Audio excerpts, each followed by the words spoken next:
Hello, hello, hello. How is everyone doing tonight? It is Saturday night. I feel okay. It's been a long week. It's the first week back. You know, I had, not last week, the week before off, I had vacation. So this was the first week back at week. And it's always that first week after a long vacation where you're just kind of like, ugh. But it's the weekend. It's Saturday night. It's the best time of the week. And we are going to continue on with our little project, our little side project of the Enraged rabbit carrot feeder. We are carrying on tonight. We have a little care package came in from Mr. Deep Fried Hero. You know him. With my missing stuff. I've got my gubbins. My miscellaneous thingamabobbers that I missed, or misplaced more likely. I'm sure they're somewhere. My room is a mess. I did look for them. I could not find them. How enraged is the rabbit? Furious.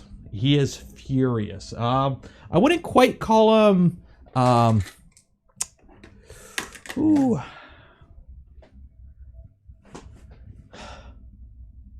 He got out of work early, but his favorite restaurant was closed. He's in that mood. I wouldn't say like blowing his top enraged, but a simmering rage. A simmering, consistent rage. What am I printing on Tallboy? I'm printing things. Both these printers are running and printing ABS, and it's bloody hot in this room right now. So, yeah. I am printing things. That one's a 3-day print. This is a 1-day print. That one is on a UPS, just in case.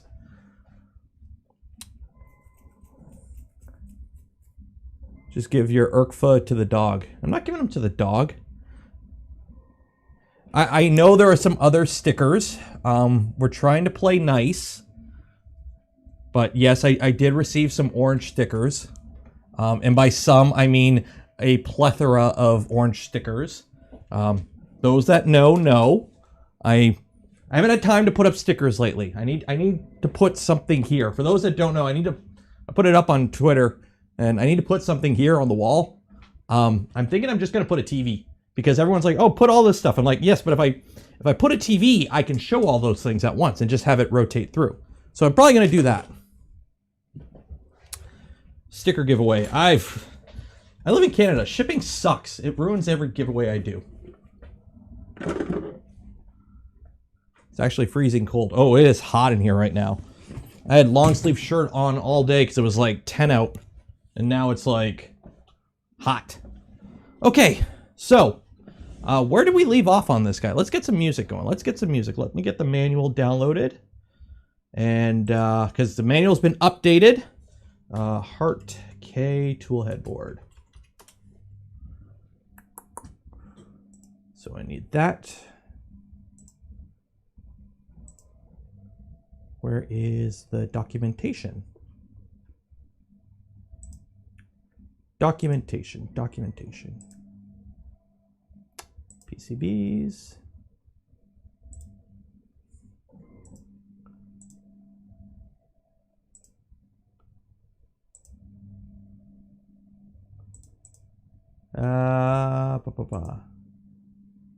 Okay, Hart, your thing's not loading. I think your GitHub ain't working.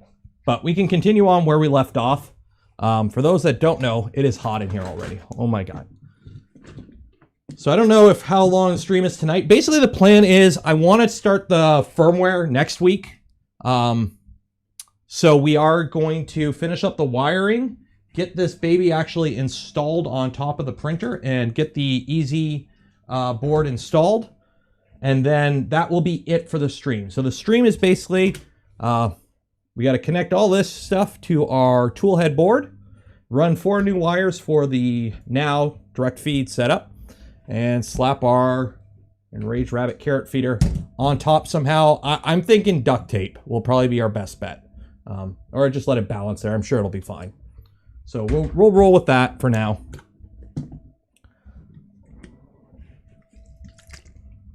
Do I want a monitor? I'm thinking just buy like a cheap 32-inch TV, like a smart TV. That way I can just plug a USB drive in with whatever, instead of having to connect it to my computer, which I already got 3 monitors on it, or have like a Raspberry Pi or something hooked up to it. So, blasphemy appears a spool on the V226. It's not eSun. Aaron Simpson, $5. It is, what is it? It's Matter Hackers, which stinks, but it prints pretty okay. Does it print pretty okay? I don't know. I haven't looked on it in a while. It prints pretty okay. I might actually cancel this print. I had a slight warp at the beginning, and I don't know if it's going to get back. It appears that the spool on V2.026 is not eSun. Didn't print the mounting parts. Oh my god, I got so much boating. That's what's in the box. It's all the mounting hardware.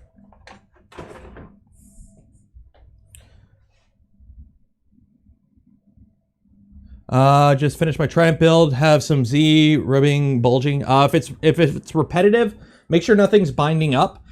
Post pictures and ask in the Discord, in the Trident channel. Matter Hackers ABS is okay. It is. I'm basically just trying to kill off spools that I've had sitting around for a while. So I'm printing a big project. So I need to get Heart K's page.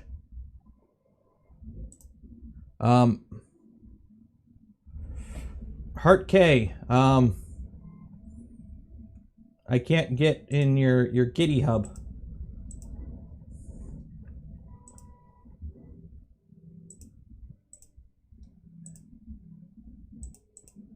There, it's not loading. What's going on, Heart? What's going on, Heart? But I got a new probe. We got a new probe installed, so we can do that at least.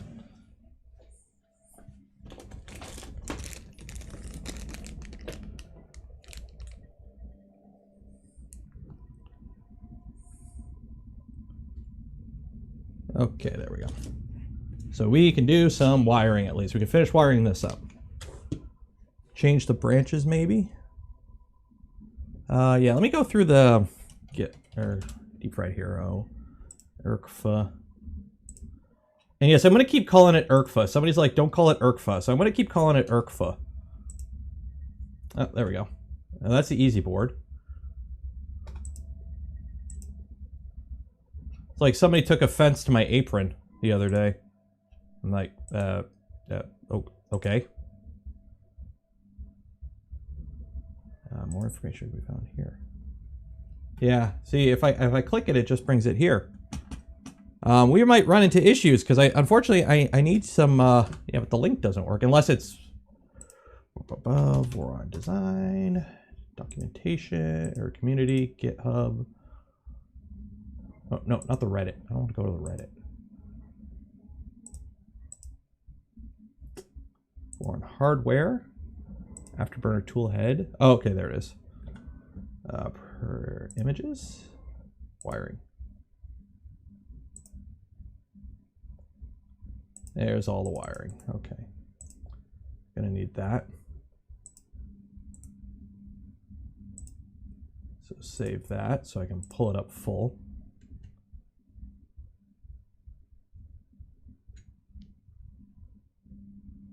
So I'm gonna need that. And then I don't think I have any 5 volt on it, so I don't need to worry. Do I need 5 volt? Do I need to feed this 5 volt? Oh, background music, yep. What do you guys want? Let's go, you want house or synthwave? We'll go, I don't know, we always use synthwave. Let's do EDM. Do some EDM tonight. Oh, 5 volt for the hall. Yep, good point. Okay, so in the meantime, though, we have our...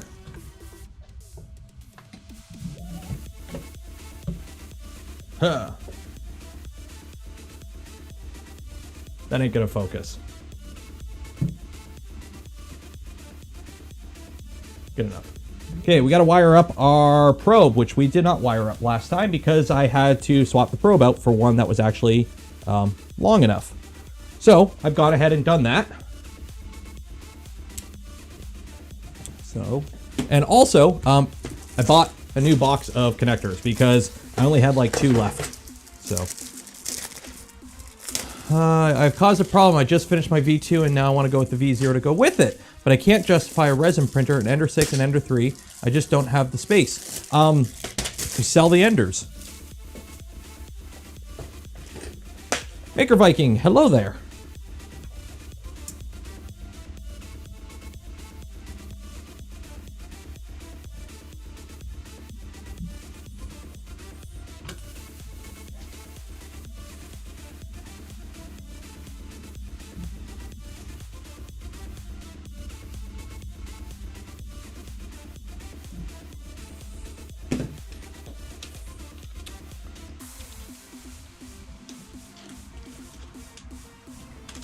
New orders are overtaking old orders. Oof.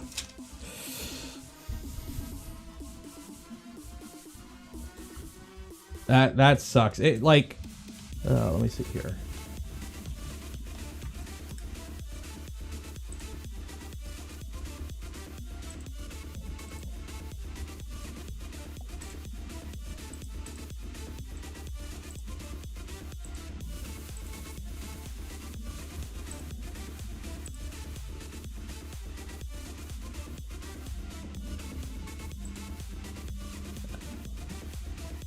Why aren't you working? Yeah, poor deep fried hero right now. Poor deep fried hero. So many orders, so many orders. What is he gonna do? Greetings from Kosovo. That's a new one. Hello. From Canada.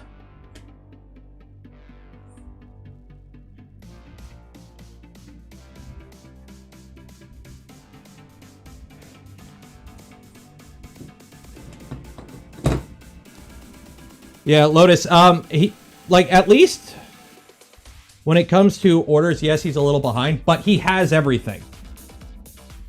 Like, he has it all in stock, so it's not like, you know, he's waiting on something on a boat that's sitting outside of California for the next 2 months before it can get unloaded. He has everything, he just has to put it in a box and slap your name on it and ship it. So, it's the best kind of delay. One that you just have to wait. Oh, David's here. Everyone say hi, David.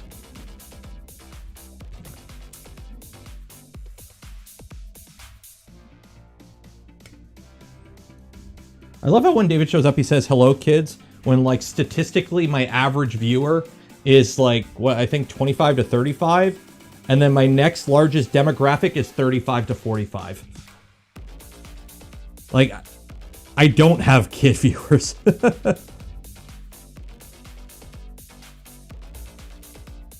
Unless you all put yourself as being 45 adult males on YouTube.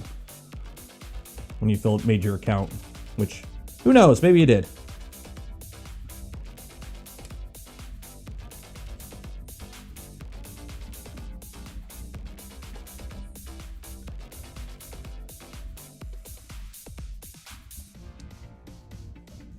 How old is David? Do you want me to play the clip of Carl Sagan saying billions and billions of years?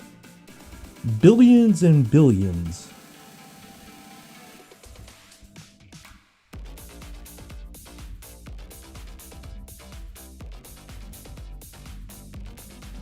Also, according to the YouTube infographics, it's like 99.5% male watchers, so my channel is a sausage fest. Or at least my audience is. There we go.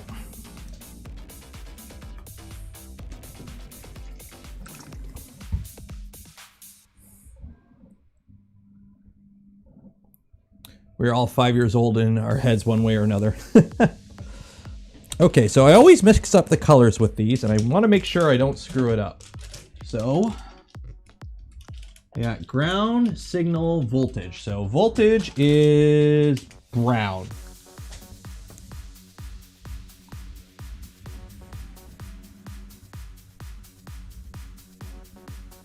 So voltage is brown. Yeah. It's the one problem with these cheapo connectors have a tendency to not click in. So you got to kind of bend the little tab back up.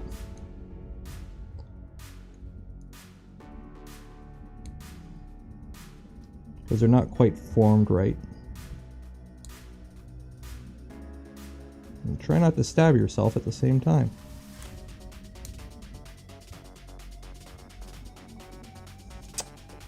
I love cheap JSTs, I really do. There we go.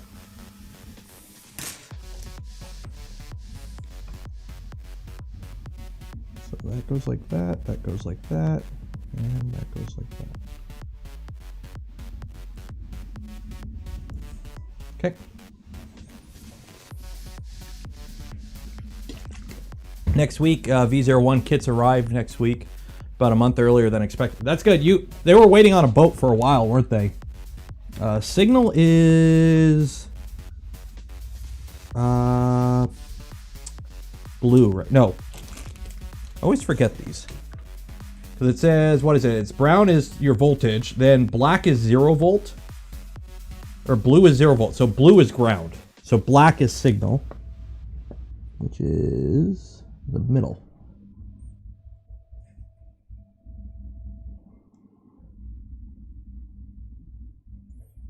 And blue is ground.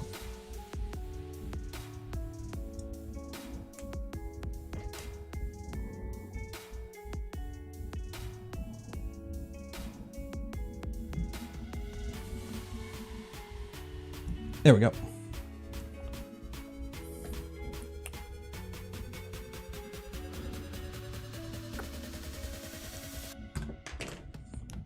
So there we go. So we got our tool head board all wired up.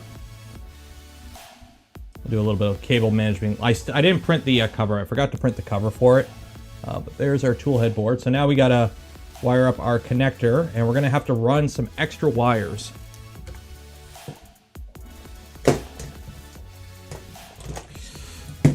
Hello, Juan.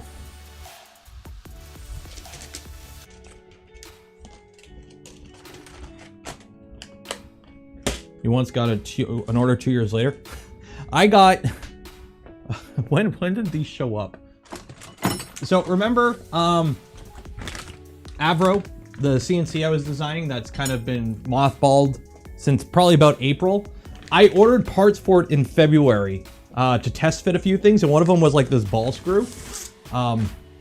This showed up, I think, beginning of September. So now I have a bunch of ball screws that I don't know what to do with.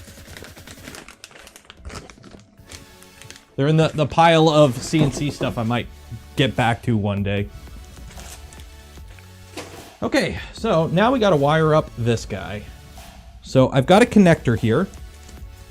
This is the one I lost. That I magically found. And by magically found, I mean I got a new one. So we need to take all these wires and make them go in there, but there's a certain way to do this. So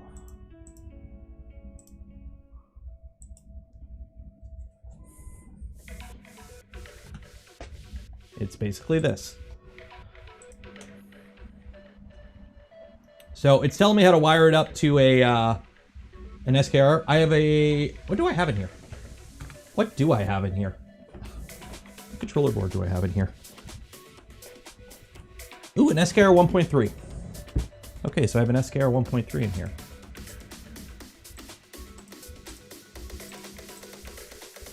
So pull that up.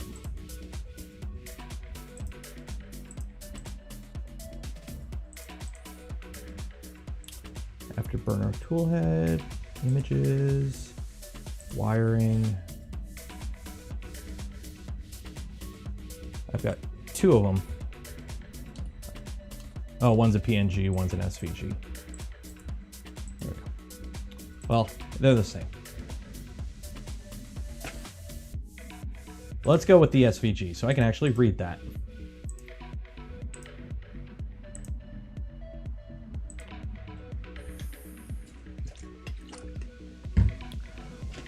Dragon high flow plus CHT nozzle equals crazy flow. That's what I'm running in here. This now, V226, or correction, Tallboy now has a it has a high flow dragon, and it's got a 0.6 nozzle, CHT nozzle in it right now. So yeah.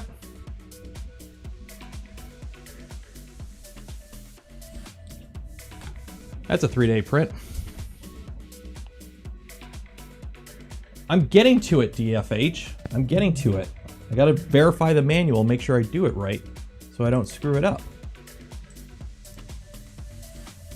Because we gotta wire some stuff up. And I don't know what all this is, so I gotta follow the schematic so I know what I'm wiring up.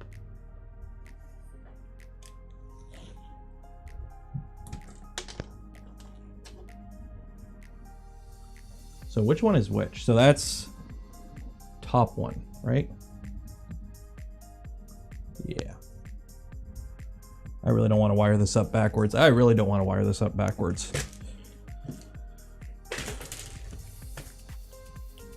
Do I run fluid on all of my printers? A while ago, I ran both for a while, and then at one point I decided to just start, just use fluid on all of them. So pretty much all my printers run fluid, various versions of them. I don't really bother keeping them up to date. Whatever version of fluid is on the printer when I built it, is pretty much the version that will be on it till I rebuild it. Or it breaks or something.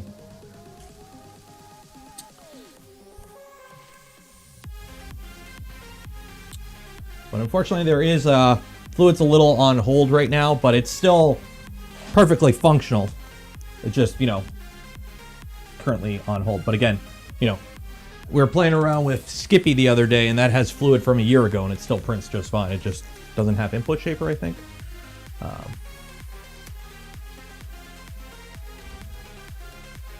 So what is this? So this goes to probe. What the heck is probe? AL. What is AL? Okay, that's 24 volts. So I need to pull in a 24 volt signal. So I'm gonna have to pull in a 24 volt PCF. What's PCF? Fan 0. Oh, part fan.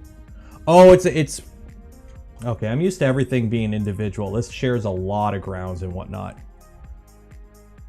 So I may end up having to do a whole new wire loom, because this wire loom will have a ton of extra wires in it. Yeah. It might be best for me to do a whole new wire loom. Okay, let's go to the ERCF. Because I'm going to have a ton of redundant wires, because I have everything wired independently. And this shares a bunch of stuff. It has, a shared 24 volt for everything. What's all this stuff? Yeah, so there's your stepper motor.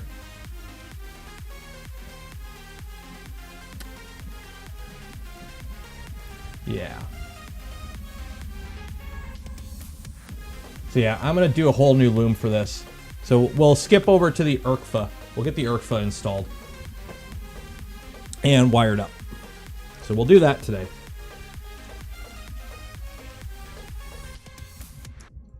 So we got that. We got that. We got some wires there I need to wire up.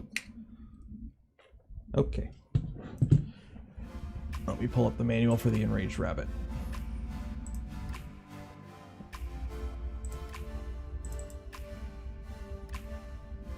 Share 24, everything switches on ground. Yep. It's just, I'm going to be making a whole new wire loom, and that is definitely not something that's super entertaining on screen.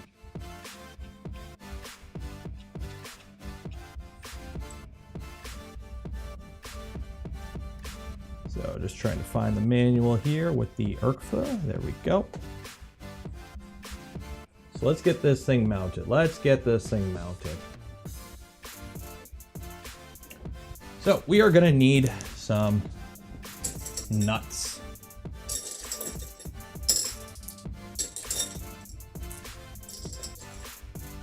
Because this guy mounts to the top, and it's got some adapter pieces. So this goes like that, basically, and it all just kind of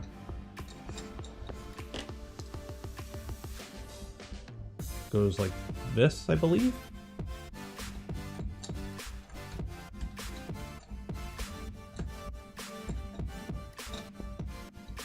Do I have it the right way around? Yeah, that's the back. That's the front. And that goes like that. Yep, so that will go like that. Okay.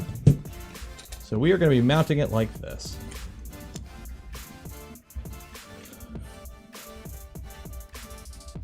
What language did I write my Revo sign in?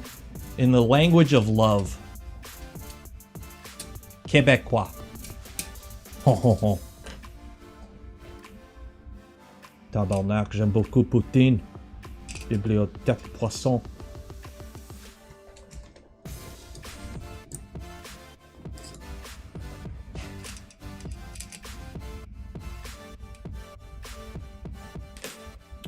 And I'm going to need some M5s.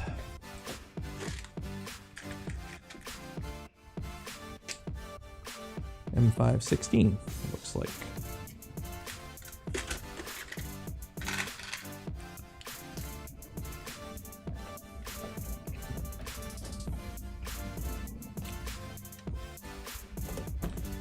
Pivot, pivot, pivot, pivot.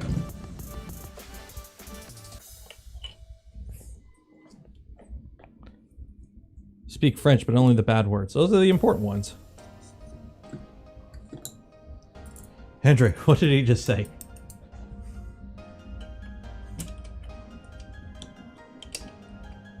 Yeah, at least my French is better than Andre's, I think.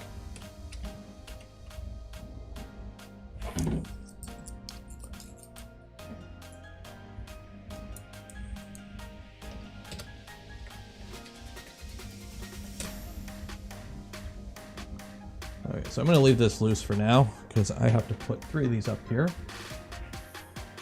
And of course I printed a whole bunch of the wrong ones.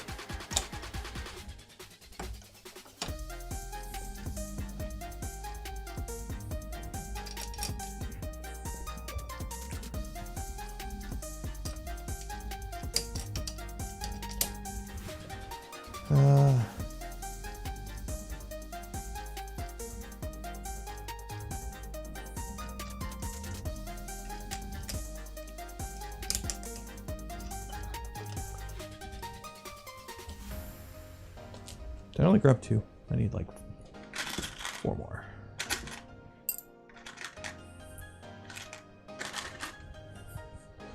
Thanks for the beer that came out of my nose. You're welcome.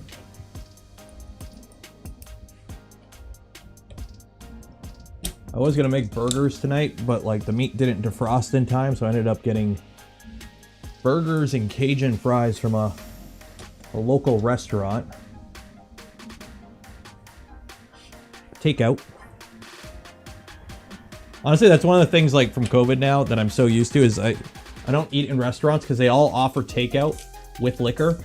So you just order online and you just go there, pick it up. They give you your drinks and everything and you just walk out. No waiting in line or waiting to get seated. No dealing with a packed restaurant with everyone in it. Walk in, grab your food, get out. It was good.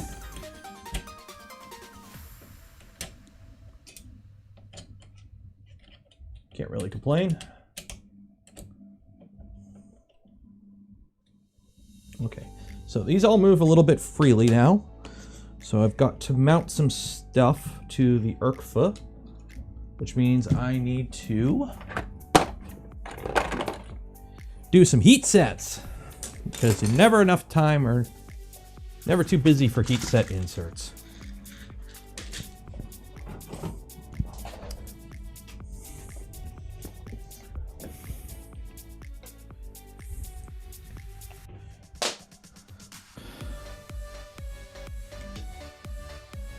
Don't need to worry about dressing up our 8 elbows. Who dresses up to go in public now?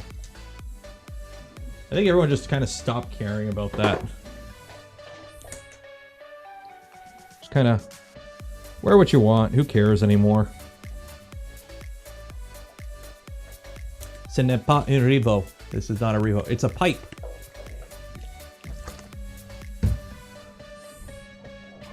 Heat set inserts are cathartic. I like doing them both.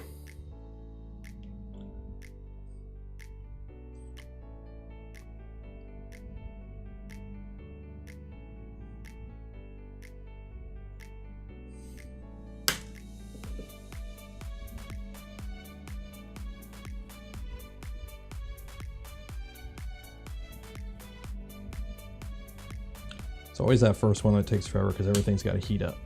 Come on. There we go. I wish I need to get a temperature sensor. Actually, I seen this little, seen a video online. It's a kit, like it's a DIY kit on a, was it a temperature, humidity, and air particulate sensor you build up. It's like a little PCB kit. You solder everything to it, do a little of Arduino programming. I'm tempted to buy that kit and build one for this room.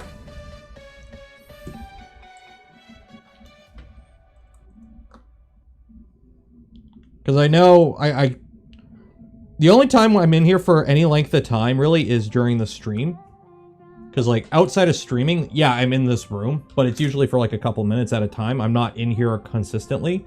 So I know if I have like, you know, 2 printers going, 5 lights, the computer going, I'm soldering. I know the air in here probably ain't the greatest right now. Do you use inserts with the herringbone teeth? Yes, the proper ones. CNC Kitchen did a whole video on them.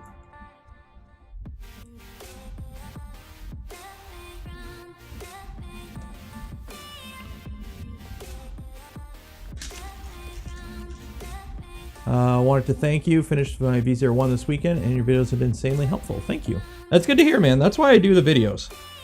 Is because originally I just got lazy of helping people in the Discord because typing was too annoying. So I started making videos, and then I started doing live streams because editing videos got annoying. And now I dropped $399 on DaVinci Resolve Studio and an editing deck the other day because I hate editing and I want to get it over as quick as I can, so I dropped 399 Canadian dollars on it. But it came with an editing deck, so I can't really complain because the editing deck alone was $399, so it was a bundle.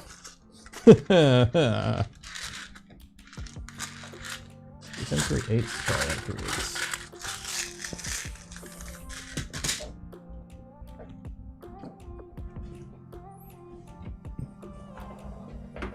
stay there till you cool down.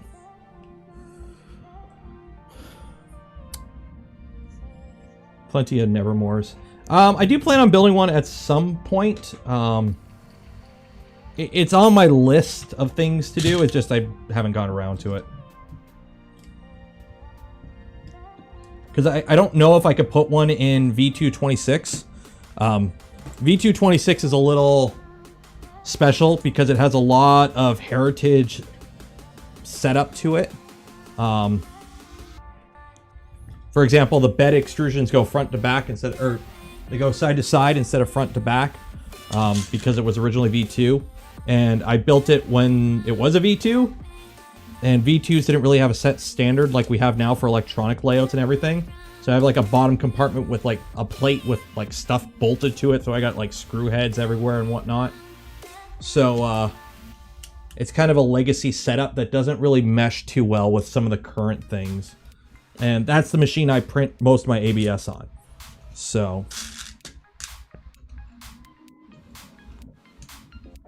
I really hate video editing. It's why I use stuff and never publish it. It's honestly getting better. Like I've picked up some tricks and whatnot. It's not as bad as it used to be for editing. Having the speed editor does help quite a bit for at least that first rough cut. And I still don't go fancy. I don't do any color balancing. In terms of like audio cleanup, I just do the auto noise removal. Like I don't go all crazy like some people do. I just want to get it to like a usable state and call it a day.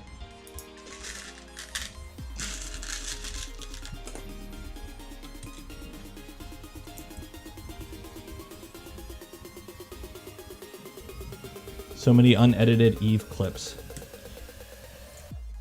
If it's Eve, you should just make a spreadsheet about it. That's all that game is anyways, right? I played Eve from like around 09, 07, 09, I think. Oh no. I broke my thing off.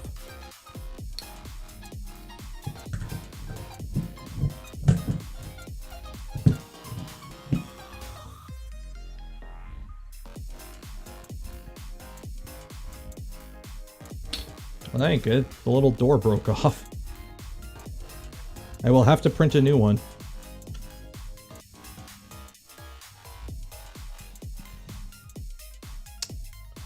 Well, that sucks.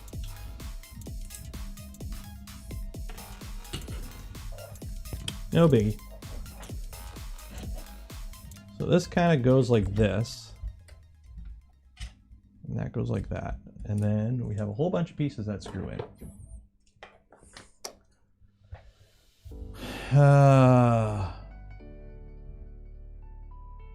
Engagement. Yes, all the engagement. Ring that bell. Smash the like button, as the YouTubers would say. Or if you're a cool kid, you like the smash button. I don't know. If this was Twitch, I'd say Twitch Prime, right? But we don't have Twitch Prime, so if you want to give me money, you have to actually give me money. Can't give me Bezos bucks.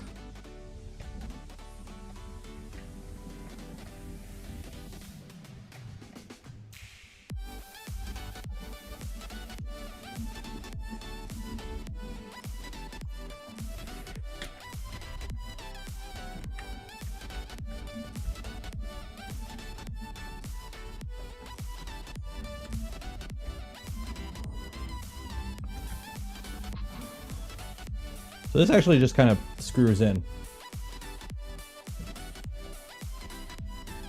And then you kind of just eyeball centering it, I guess, and that's where it lives. And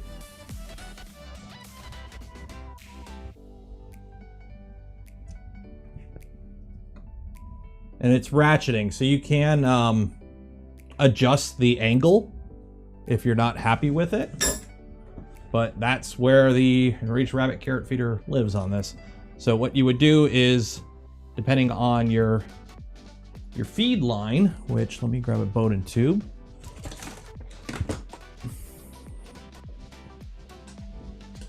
Actually, no, that's a 3mm.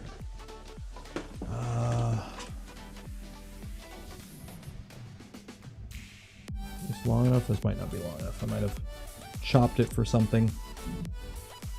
Yeah, it's too short. Am I running out of regular Bowden tube? That's 3mm ID. I'm gonna have to buy Bowden tube now, like proper Bowden tube, I think. Yeah. Well, that's 3mm ID too. I'm running low on stuff. I need to stock up again.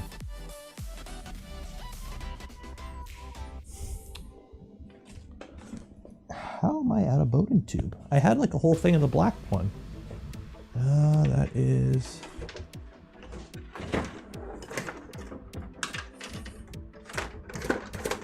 Is the stuff that comes with the kit 3mm or... Yeah, it's the 3mm ID stuff. Where did I put some? I just had a whole bunch of it. Where's it? You're over there, no. You're over there, no. No, no. Oh, there's some. There we go. So.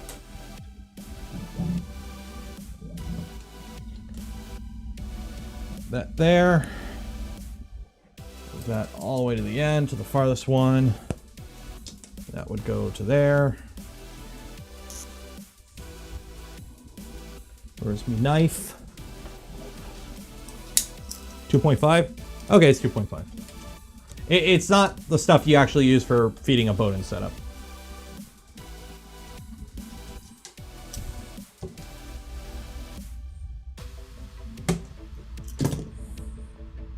Yeah. There you go. So that would be your setup right there. So we have that. So if you wanted to change the angle, you would loosen the knobs. And then you could kind of ratchet. So you can have it be like that if you want. You can have it be like that. Let's go with a slightly tilted. So we get a nice hook. There we go. We'll go with that. And because it's mounted, it'll make wiring it easier. Voila! And then, of course, you got your full range of movement, which we'll probably have to max out the Z at some point because it'll hit there. So there's your max Z. So with this setup, you get a maximum Z travel of about 240 millimeters. And there you go. What's the point of being able to tilt it? Just so the feed path for the filament. If you don't want it like, you know, I could probably cut a little bit out of this and make it a little bit shorter. But it's so like, you could change your angle if you want. But I think this mount is universal too. So it mounts on multiple different things. Or I think the tilting part is universal. It's just, you could change the angle if you want. All it has is detents. And then on the back, I have to put more heat sets in because they're for mounting this guy, I believe, mounts right there. Or mounts to here, yeah, it mounts to there.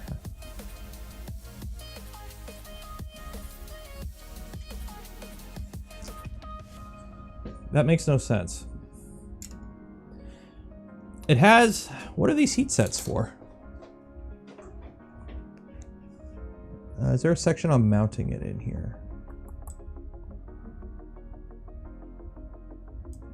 Check the manual. It's got heat set holes on the back of the mounting. Okay, there's that.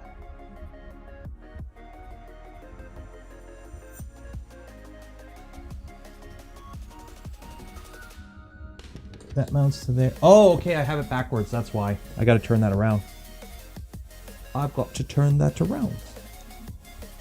Because if you look, you got two going that way and one going that way. So I got to turn one of these guys around.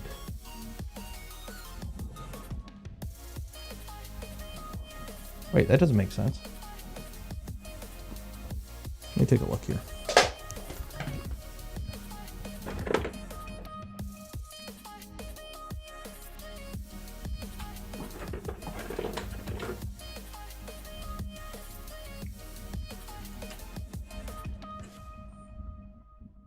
It doesn't make any sense. Oh wait, no, that does make sense. So if that goes there. No. They're inboard. Yeah, the face is in.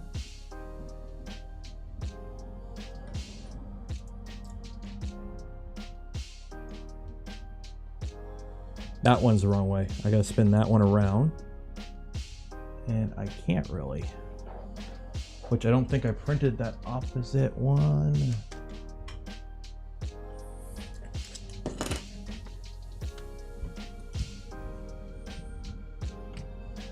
I'll make it work. I'll make it work. Just have the ratchet on the other side.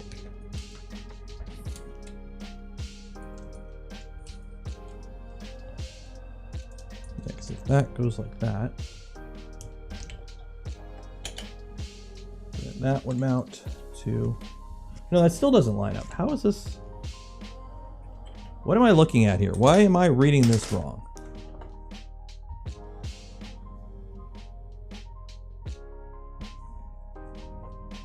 It mounts to the front.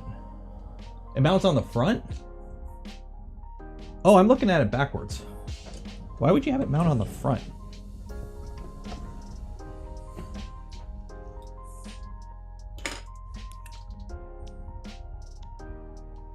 Okay, I see. So I had the whole thing mounted backwards then. Oops.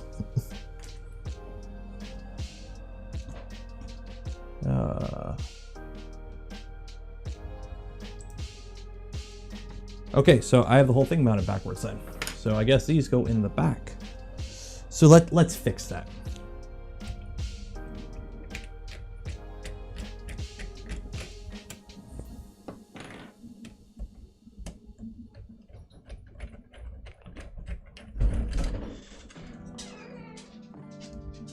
There we go. And on top of all that, we have a guest. Hey, buddy. Oh, don't hit the camera that's doing a time lapse. Here, you want a treat?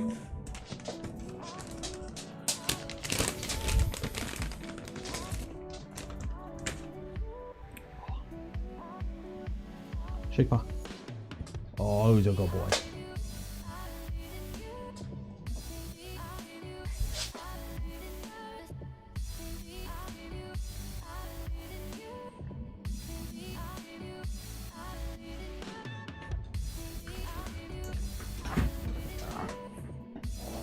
What are you doing?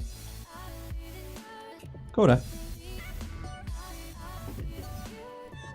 He's got a treat. He's in doggo heaven right now.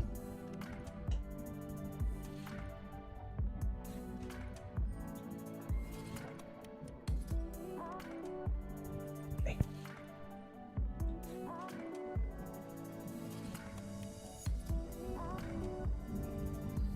Okay. Okay, now you're laying in my spot now. Not Duff, but Doggo.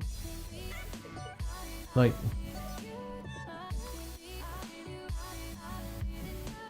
I'm trying to work here, and he's not letting me. Coda, I need to work. I need to work.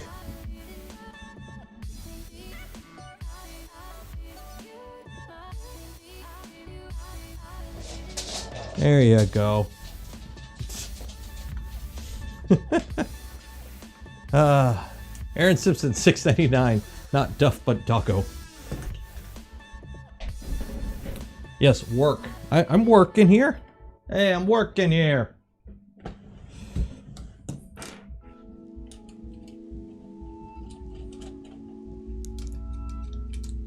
And by working, I mean I'm undoing everything I just did because I did it backwards.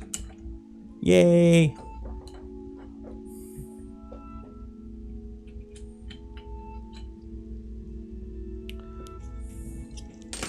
So if that goes like that, I need one of these. That goes there. Okay, so that goes there.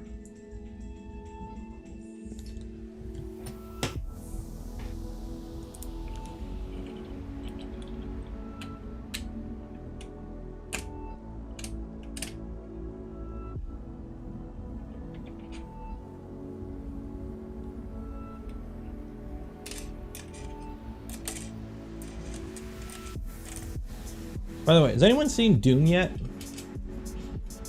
gonna watch that tonight, I think, after stream.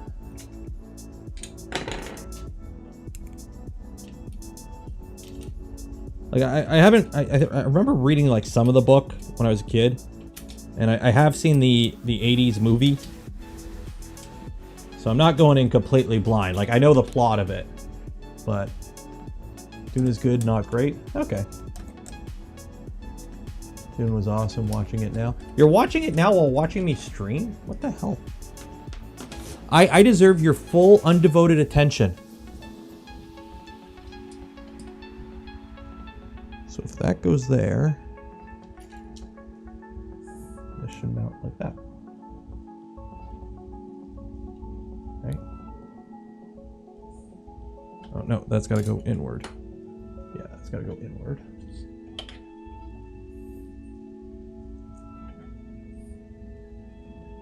No, that went backwards.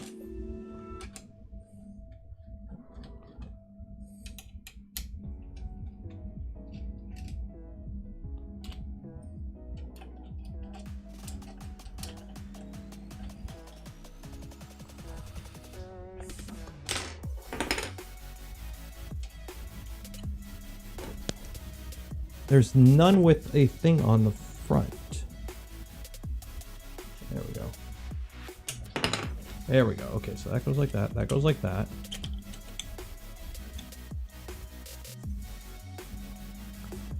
I fell asleep halfway watching Doom while watching a 3D printer screen. Exactly what Dennis Villeneuve would want.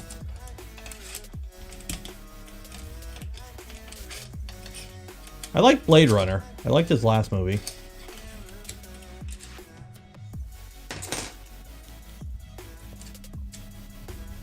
And put it this way, I kind of like the original Dune. So if I kind of like the original Dune movie, when like all that trippy 80s-ness, then I should have no problems with this one.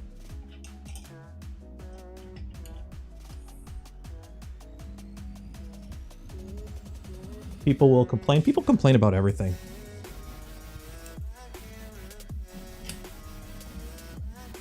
If you want to see some of the awesome stuff that people complain about, become a member of the Voron design team.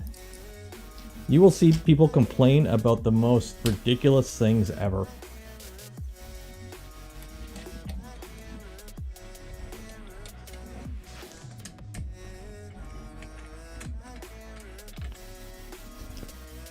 Okay, and then this one also goes that way, so...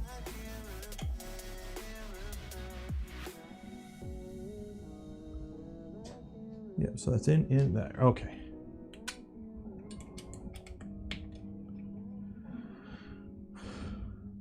Was asking about what I said. I don't know. It was on the 3D printer Facebook group, which that should tell you enough as is. Facebook is cancer. And I'm not on that Facebook group, but somebody shared me a screenshot of... apparently it's a thing. I didn't know it was a thing that YouTubers wear aprons. But yeah, apparently I'm not allowed to have an apron. And also my beard, which I've had a beard of some sort for, you know, past 6 years. In my wedding photo, even. That's, you know, I'm just following the trend there too. So.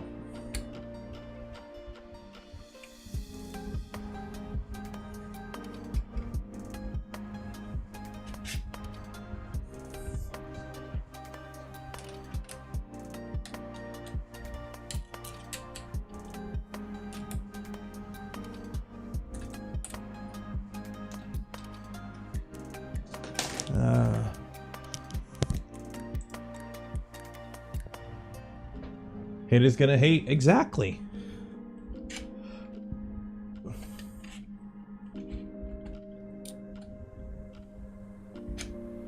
Gentlemen gonna disagree.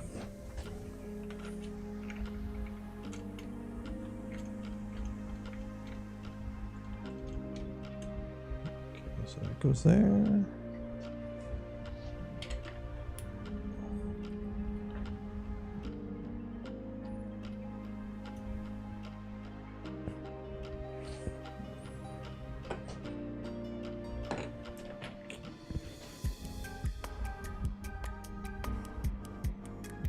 Yeah, I'm just following the trend of liking the smash button, right? What do I know? I'm just one of them YouTuber tap folk, right?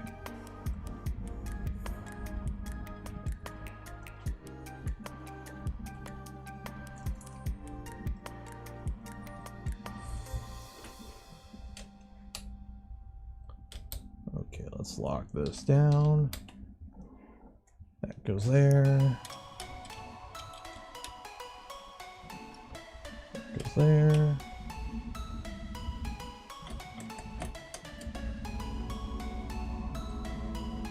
Yeah, that's actually more stable than I thought it would be.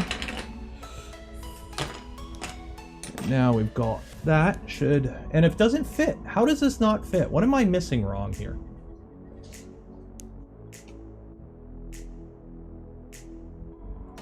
Like, if you look at it, I have the two inner, and I have my mount here, and the screws don't line up.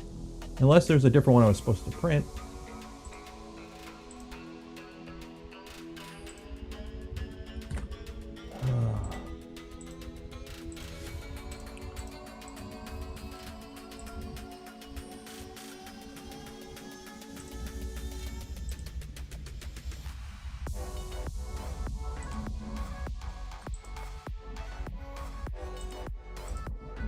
where's the EZboard at?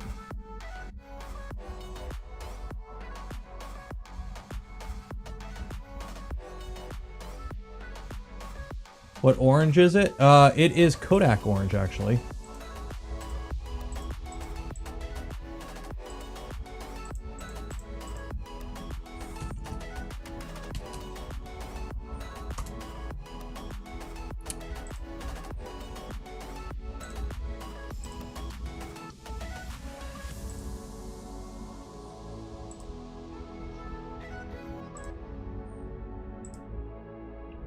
Well, you know what? I'm just gonna mount it to the bloody thing.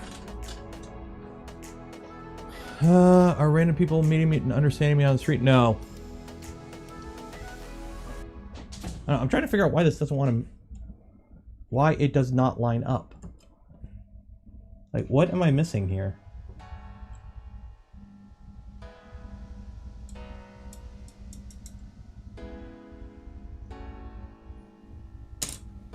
Unless this is supposed to be the other way around.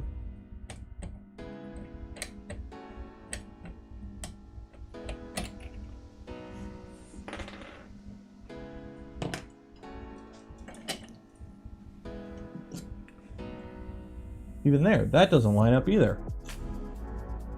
Why don't you line up?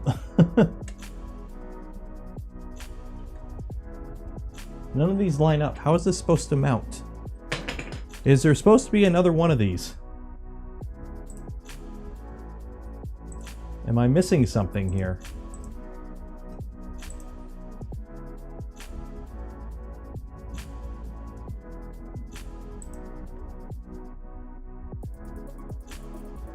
STLs, filament block selector, supports, tools.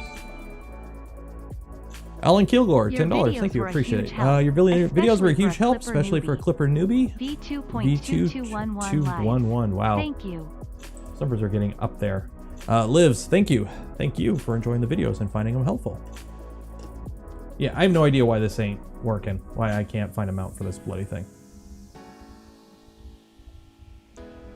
Close up of the rabbit. Basically, the holes don't line up. If you look at the picture here, where is the manual? So if you look at the manual, it shows this mounts between this one and this one. Oh, wait. No, yeah, see, it mounts between this one and this one. Okay, and you have the Tony Hawk U pipe here, right? So you play your Tony Hawk here. So you see how they both curve in, and you got your voron sign. Okay, so if you look at it, we got the voron sign. We got the Tony Hawk here. You know, here I am doing everything I can, and then this just don't bloody line up. So what the heckle? What am I missing? What am I missing? Build a salad fork. What's a salad fork?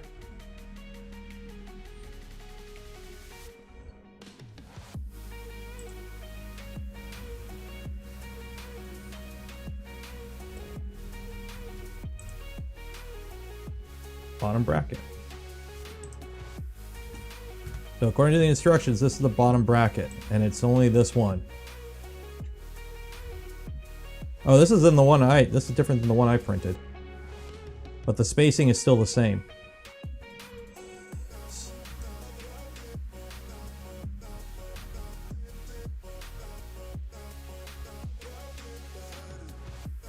You know what?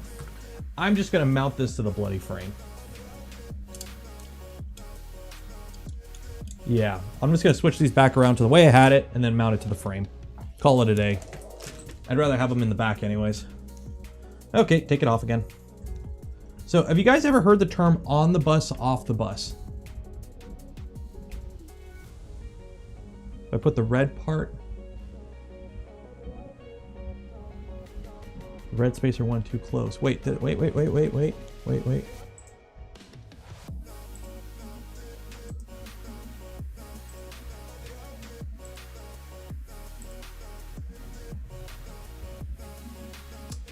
Oh, I see. printed the... What? There's only one. How is... I see what it...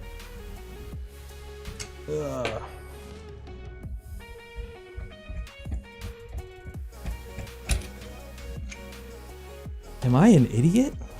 Did I put that on backwards? Can you even put that on backwards?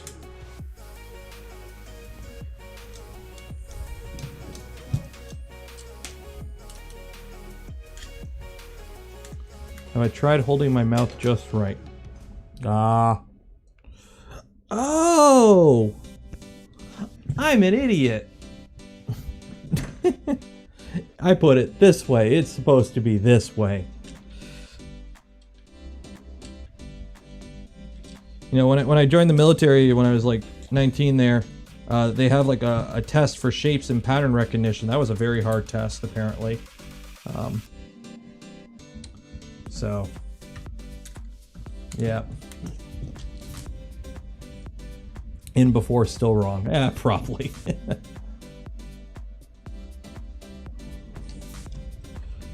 See, this is why it's fun to watch these live. If we weren't doing this live, you wouldn't get this entertainment, right? So this is what you get when you subscribe to Nero 3D for the low price of $2 a month. You get all the scuff printer builds, the occasional electrocutions, breaking printer parts, losing parts as well.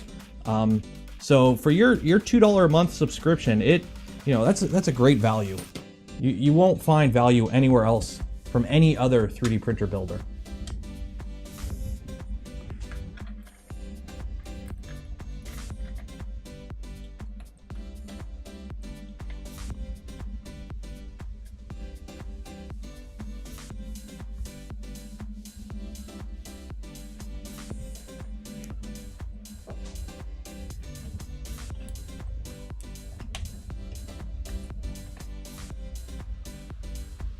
The lock on the face you found when you look at the missing part. Oh.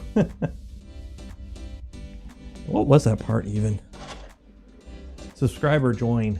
I don't know. YouTube terminology is weird. You subscribe to the channel, but if you become a member, that's like... Member is what subscribing on Twitch is, because on Twitch it's following is subscribing on YouTube. Yes.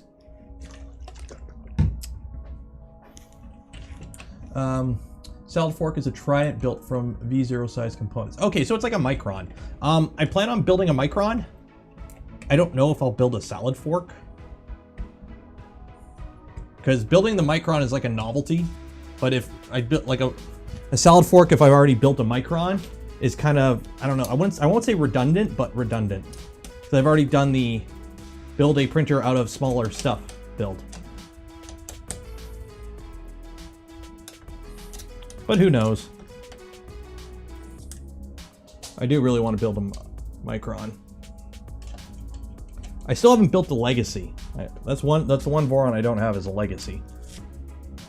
DC Sublime 25. Thank you, appreciate it. Thank you for the sympathy mess up. Makes me feel a little better about mine. Oh, I get people. Oh, what, you take forever to build stuff on your stream.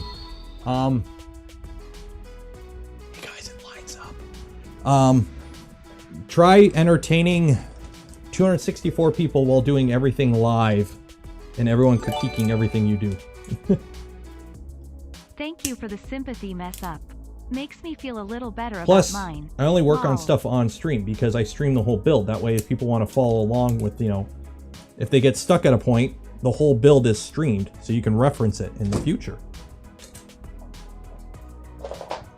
So I try to avoid doing stuff off stream.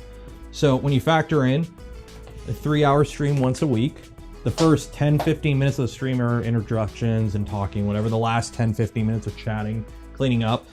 Throughout the stream, I'm getting interrupted by questions. I'm looking stuff up, talking with chat, answering questions. That's why it takes, this is part 4. Because somebody's like, oh, I built this in a weekend. What's taking you so long? Yes, that was a comment I got. Because I'm also entertaining and educating while doing it.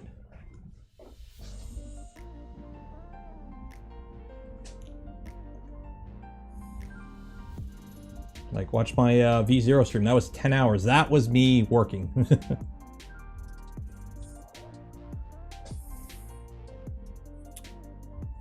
Oop, I missed somebody. Became a member. Who became a member? Aaron, thank you for becoming a member.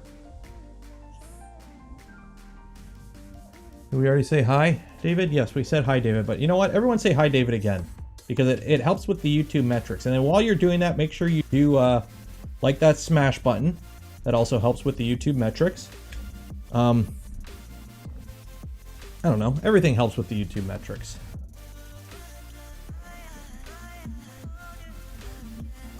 There's all kinds of hidden things. Who's that guy that RT Game? Is it RT Game or Spiffing Brit? I think it's Spiffing Brit. He does like a whole bunch of like breaking YouTube things. He was the reason for a while everyone was like saying those same comments on every YouTube video. And like everyone was doing community posts and whatnot for a while there because it like helped your metrics a lot. Apparently the new thing now is because ads, for those that don't know, ad revenue on YouTube is based on the ad itself. So not all ads pay the same. So if I get, an ad on my video for, some generic, Raid Shadow Legends, that won't pay as much versus an ad for, some crypto thing, because some crypto things spend a lot of money on ads. So your ads are based along what people are talking about in your streams or your comments and whatnot and what the videos are tagged under. So if you put out a video and put like all kinds of stuff to make it seem like a crypto video when it's not, you'll get crypto ads which pay more. So apparently that's like the new thing to do, is trick YouTube into thinking your video is a crypto video. But I wouldn't do that. That's scammy. I would not do that. So what's your guys' favorite crypto right now? You guys all own Dogecoin, right? That's the one to have, Dogecoin? Dogecoin is better than Bitcoin. Yes, because Dogecoin is going to the moon. I'm still waiting. Like, the only sponsor I have is Thangs, which they're sponsoring next week's stream. Thank you, Thangs. And, I will only take sponsors from companies that, I believe in, or they're just selling a product. If I get a Raid Shadow Legends sponsorship spot, I will do it because I view sponsorships like a commercial. Okay. If it's trying to sell a service, I won't take it unless I like approve of the service. But if it's just a game, it's an ad. Plus they pay a lot apparently. So if Raid shows up and it's like, hey, we'll pay your mortgage for the month for one ad, yes, I will, hype up that Raid Shadow Legends. Shiba Inu coin. Oh yeah, that one went up a lot. The thing is, I have zero crypto because I believe all of crypto is a scam. It's a pump and dump. Yes, there are legitimate purposes to it, and yes, it can be used for good. However, I believe the vast majority of people use crypto as a pump and dump. Same thing with NFTs. I have zero support for NFTs. Or like NF turds.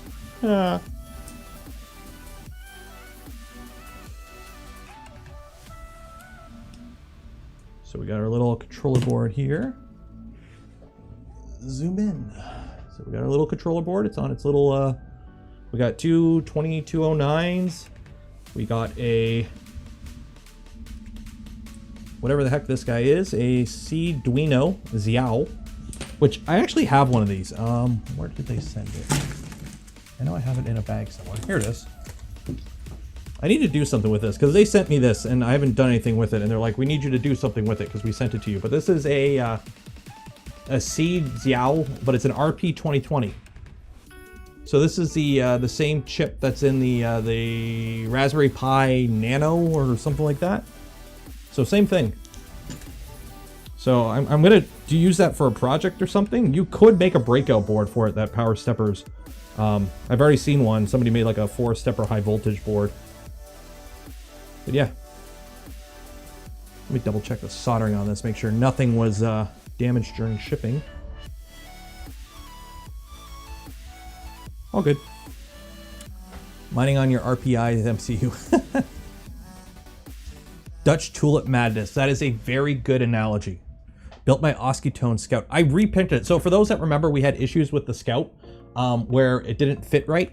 I just reprinted it in PLA and it fits fine. So obviously it's designed with PLA in mind. So the fact that I printed it in ABS and I printed it using my Voron profile,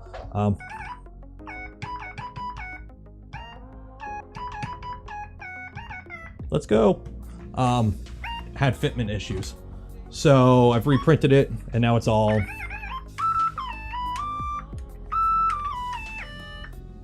good. All good in the hood. RPI Pico mining. Pico, that's what it's called. Damage during shipping. Exactly. Shipping is rough on electronics.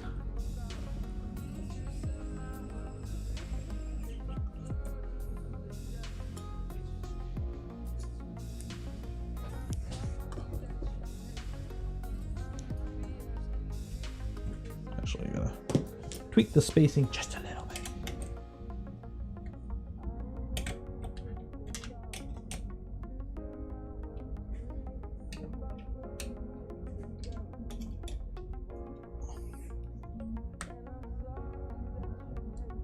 There we go. You might get away with printing in ABS and scaling it. Well, that's the thing. I didn't scale it or anything. I printed it in just my stock Voron profile, right? Which, for those that don't know, Voron parts are all designed for ABS in mind. And it's pretty much my go-to ABS profile. Like, it's the profile I'm using right now to print an Iron Man helmet.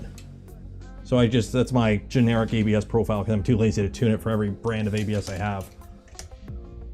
So unfortunately, it had just a wee bit little issue with the Oskitone. But yeah. Who got an RBC ad? Well, there you go. Hopefully it shouldn't be playing ads during the stream. If you're watching me live, ads shouldn't pop up. It's not supposed to. I only have an ad when you join. I don't run mid-roll ads at all in any of my videos. I don't like that. Which, I've done the math. You actually lose quite a bit that way. But I don't like mid-roll ads. I don't approve of mid-roll ads. So I only run the minimum amount of ads at the beginning. And only skippable ads. Because screw people who run non-skippable ads. Okay, so we've got that mounted. And now we need to wire it up. So let me find it in the manual again.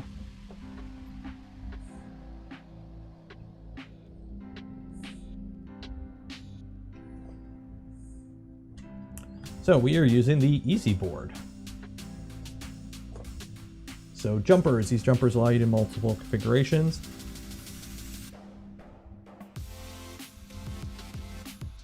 So 1, 2, and 4, 5. The extra connector is wired to PA7 and the end stop to PB9. Sensorless homing is not used. This is the most common configuration. So I'm assuming we're going to be using that. So let me get some end stops, which I have a whole whack load of them somewhere. And if you sent me some, I probably lost them, but I have more. So I will just get those.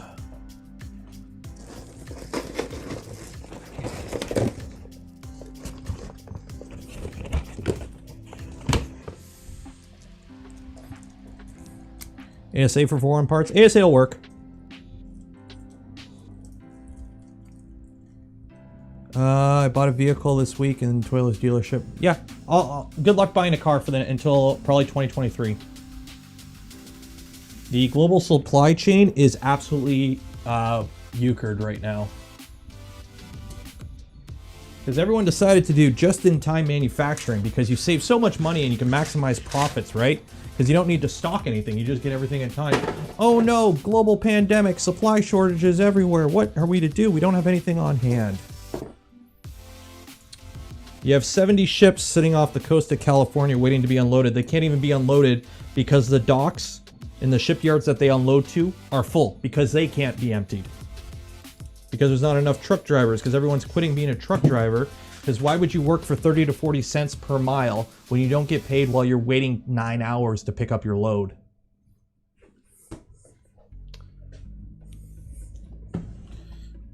let's not go there. This is not, what is it? Hassan Abi stream. Hassan Abi? Hassan Abi? Hassan Abi? I'm not Hassan. We're not going there. So now we need to wire everything up. So we got our stepper drivers in. Yeah, it's not just chip shortages. It's pretty much everything.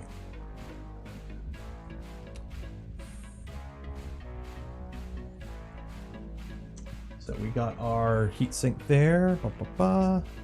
Mount installation. Positioning. Well, it only goes in one spot.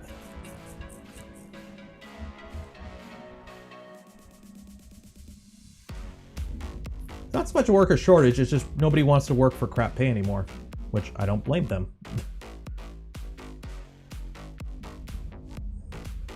Okay, so I need to connect this guy. This is going to be annoying because I'm too short.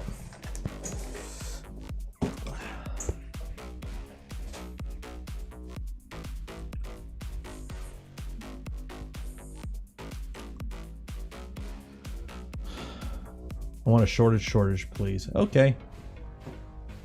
So what do we got here? We got wires going through there. So we're gonna have wires for whatever is in here. So we got our end stop. So the encoder and the servo. So do I have any pre-made 3-wire runs that I can Shanghai, or do I gotta make new ones? I'm probably gonna have to make new ones. But we gotta extend our servo first. So let's extend our servo.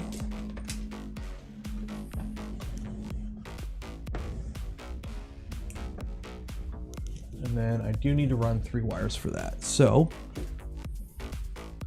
look at this. We have a cable that I can kind of borrow from, because DuPonts are awesome, right guys?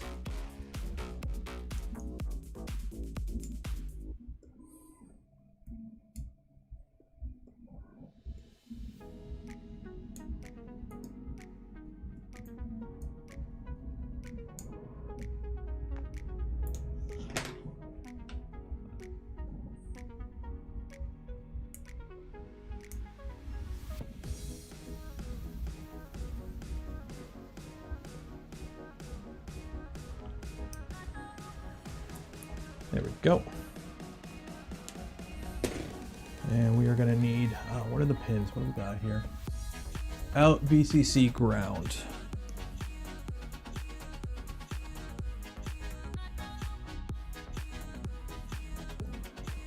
Take that one off. Then we get a 3-pin DuPont connector.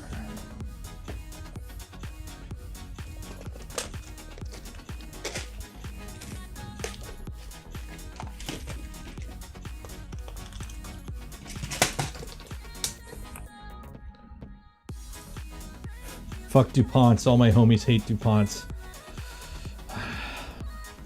Yeah, DuPonts suck, but this uses a DuPont, so.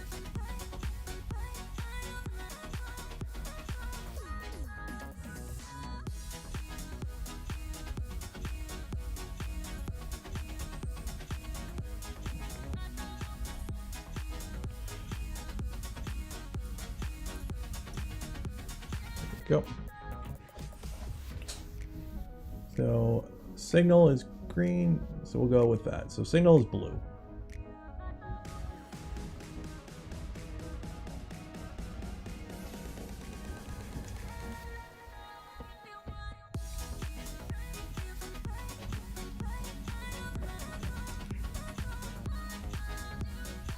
So I am using basically a, yes, this isn't drag chain rated or whatever. It's just your standard NEMA 17 motor wires that come off a, I don't know, some random NEMA 17 at some point. But they're already put together, so I'm going to use them. Do I have any great DuPont? No, I don't have any great DuPont.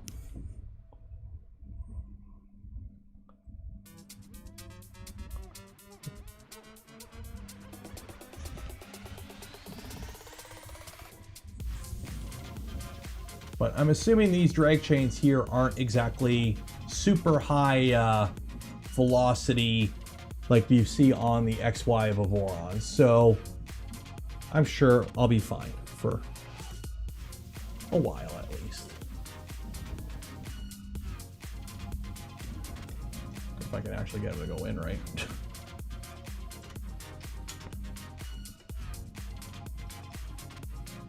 Get in your home. There's this little channel they go through, and I gotta kind of massage them in. There we go.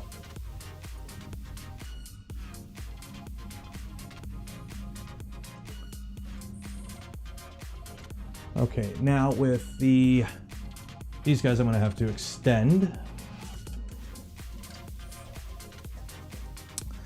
When does the day come that even Voron is surpassed by the ultimate 3D printer, the NoRov? Somebody built one, it's just Voron upside down.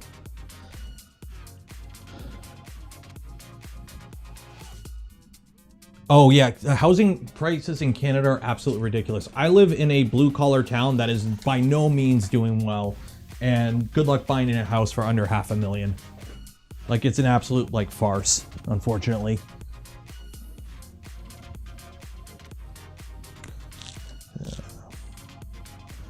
Like, it is horrible. I feel like I have coworkers, young coworkers, and by young I mean like 20-ish, 25-ish. They're looking to buy their first house right now, and they just can't. There's legit, like, they're getting outbid by ridiculous amounts constantly.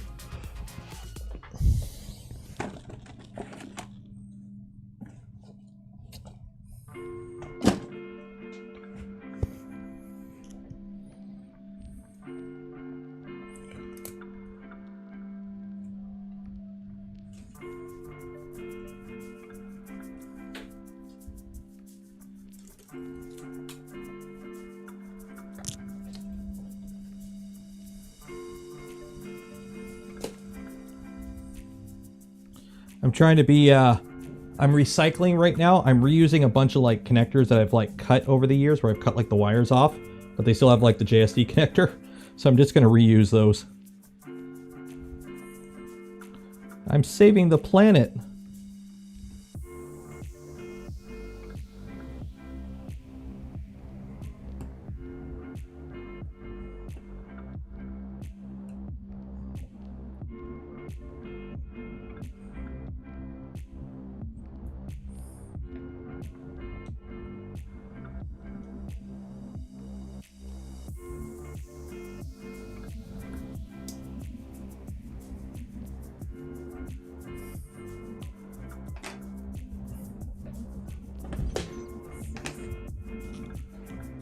As somebody who is not a Texan, whenever I see Texas rules, I'm reminded about how bad your healthcare system is and your power grid and everything.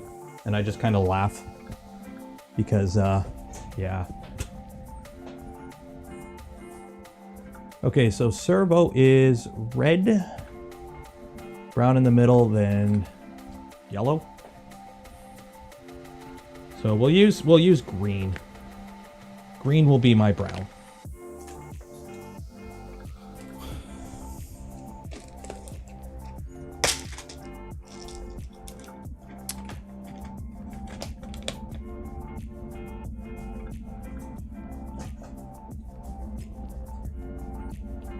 Yes, I've got the tactical chair now.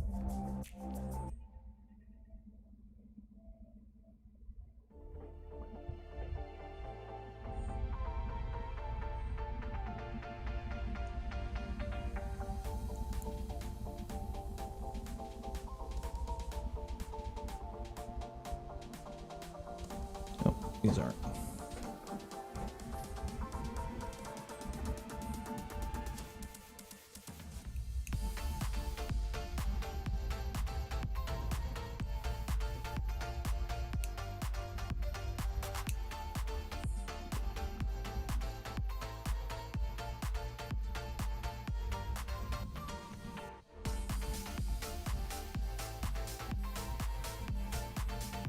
Yeah, just before we go too far, I don't mind the odd little political banter, but if you start going like all down one direction about politics and topic, because there's obviously hot topics, don't.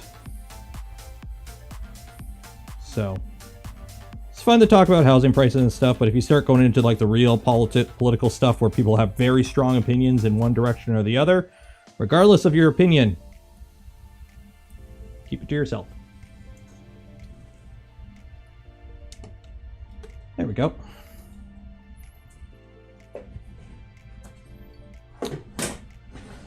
Assuming this has to go all the way through all of this.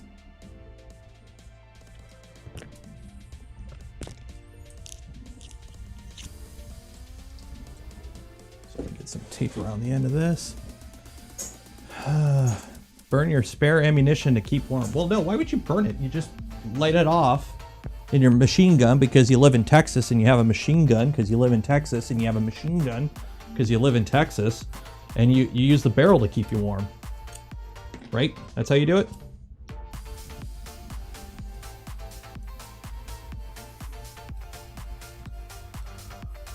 Hot Topic is where all the emo kids get their clothes, right? Clothes.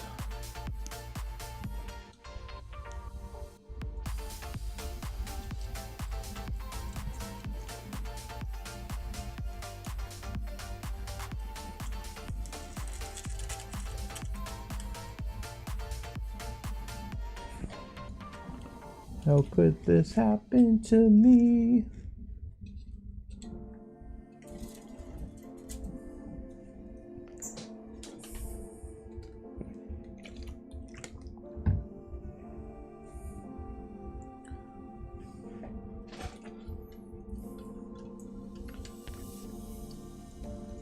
Okay, so we're going to do some soldering here in a minute.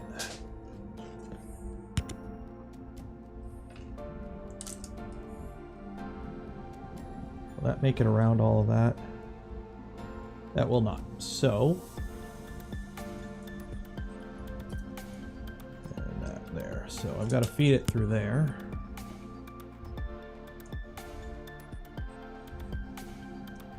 I know, camera angles on the stream tonight are absolutely garbage. I'm sorry, guys. There's really only so much I can do. It's wiring.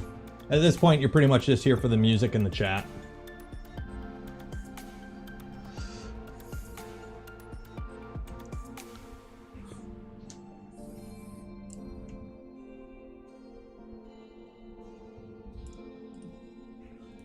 I know a guy down the street has a rocket launcher. Well, there you go. You got to diversify your home defense, right? Because everyone's going to think you have a machine gun, but in reality, if you have, you know, a Carl Gustav 84mm recoilless anti-tank rifle, they're not going to be ready for that. So you gotta keep them on their toes. How many more streams until see this widgetry in action? Thanks for all the content, Nero.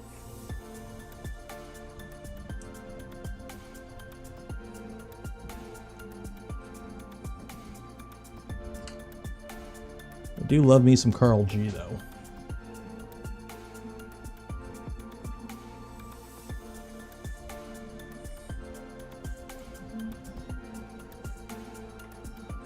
Brad, $10. Thank you. Appreciate it. How many more streams until we see this widget tree in action?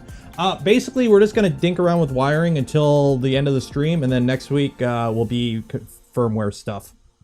Because I got to redo the whole wiring loom for this guy, apparently, which I didn't realize. I could make it work with what I have now, but I don't want to. Because I'd have to redo so much of it, I might as well just start fresh. I have the PTFE wire on hand to do that, so I might as well do it right off the bat. So, we're going to do that instead.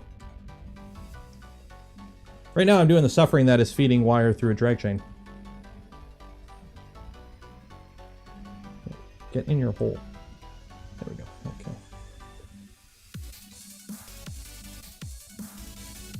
There we go.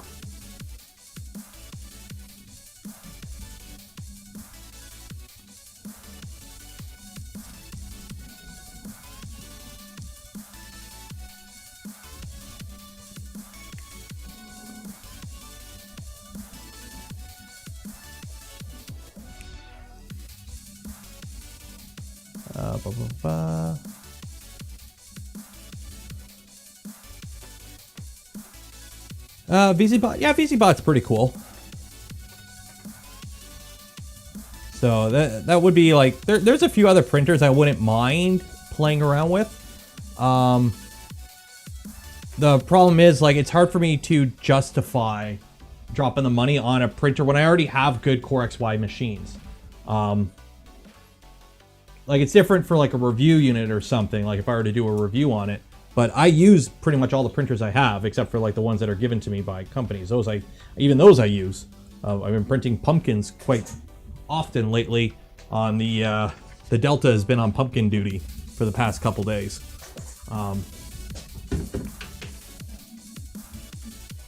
But for something like a EZboard or a rat rig or something like that, I'd be basically paying for it out of my own money for a printer of the same type I already have many of.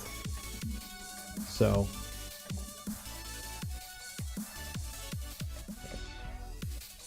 and I do have quite a bit already planned coming up in terms of builds. So, yeah.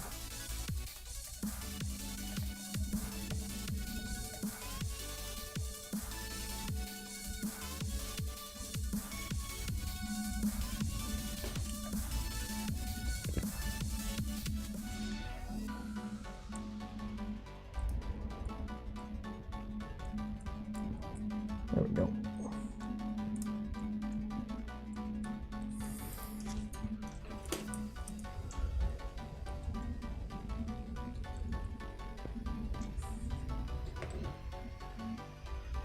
Annex Engineering K3.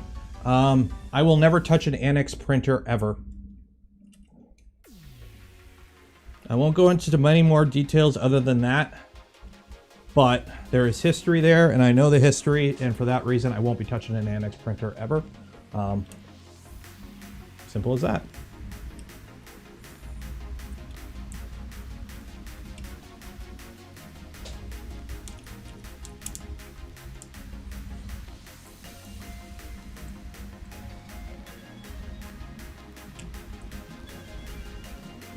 Oh, if I move that out of the way.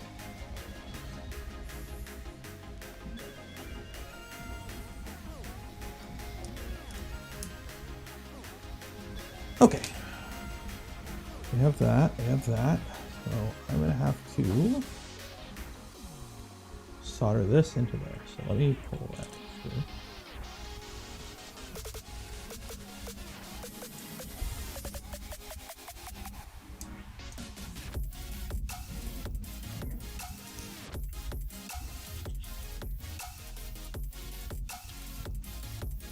Oh, this is gonna be fun.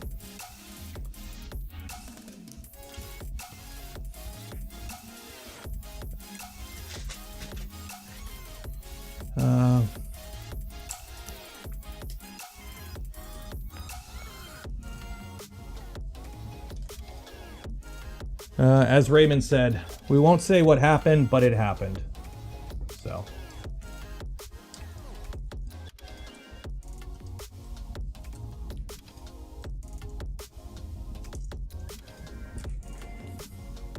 Actually,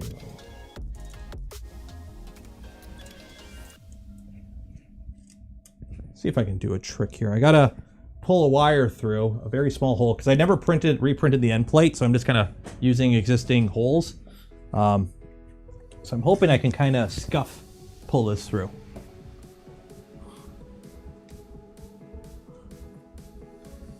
The bed keeps wobbling right to left, front to back. Make sure all your screws are tight. Nothing worked itself loose. Your bed should be pretty stiff. Like I built mine however long ago, and that when I move the bed, I move the whole printer. So make sure everything's tight.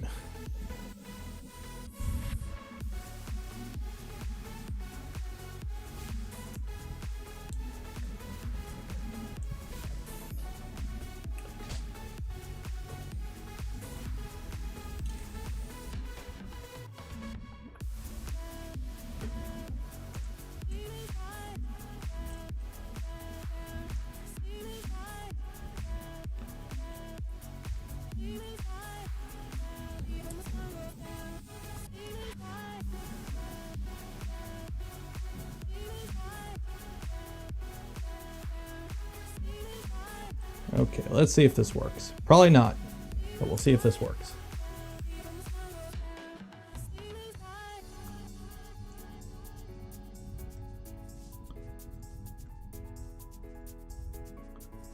It worked.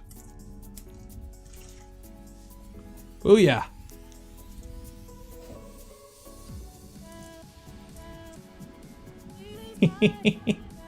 Okay, so now I gotta solder some stuff together. So this will go to there. Perfect, perfect. We are good, we are good.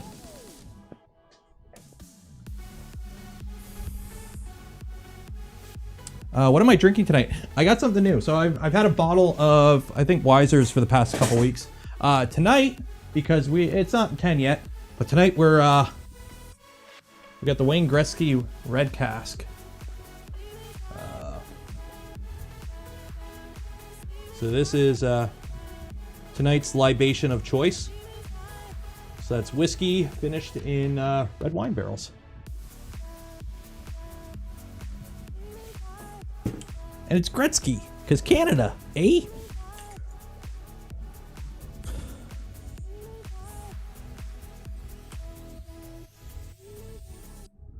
Out of curiosity, where do you buy your PTFE? For the most part, Alley. There's a vendor on Alley that sells it. And I'm not saying I'm cheap, I'm just saying I'm cheap.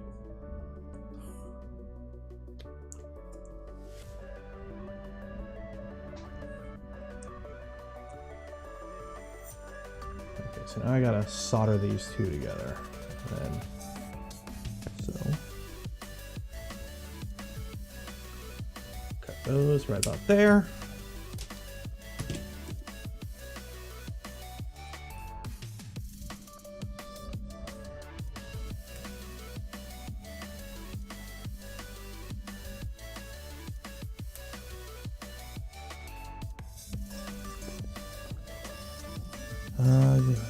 What vendor it is, I don't remember. I bought a bunch of it a while ago, and it's been a while since I've looked it up.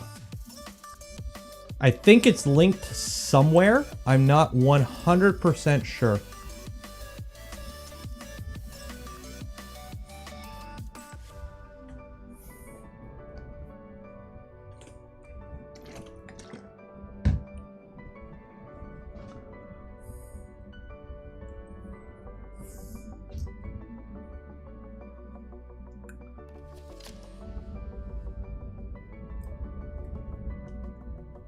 Doing some in-the-air soldering.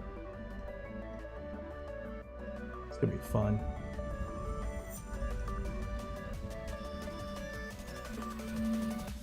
I hate these cables. Come on. There we go.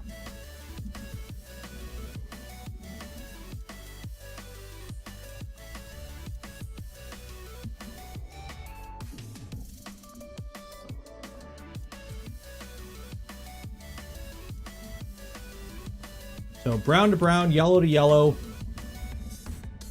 green, or red to red, brown to green, yellow to yellow. Remember,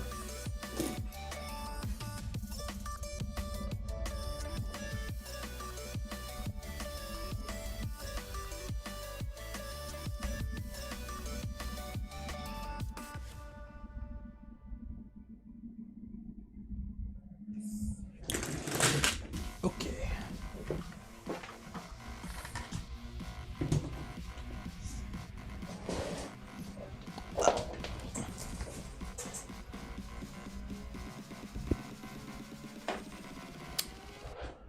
Five-axis soldering, multi-track soldering.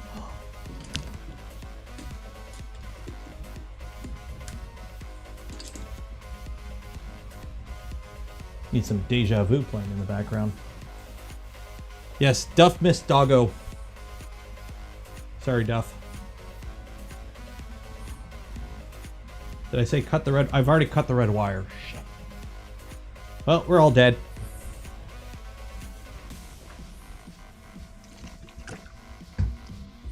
I have a set of auto wire strippers. The problem is, if you've wired up borons before, you know a lot of time you're like wiring stuff up like near a terminal or like at a tool head. You can't really get in there with the big chunky automatic wire strippers, I find.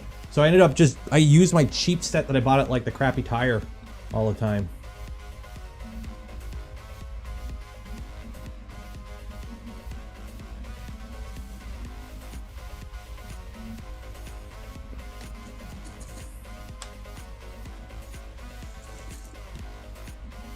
And my soldering iron choice is a TS100.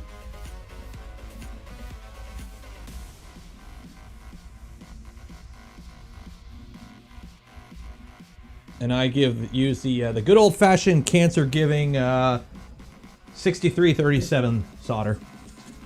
That's a good shit. If your solder doesn't give you cancer, it ain't good solder. Now comes the part where I try to make these. Oh wait, whoa! Oh! Oh! Oh! Oh! Oh! Oh! Oh! Ho ho ho ho ho! Ho ho ho ho ho ho!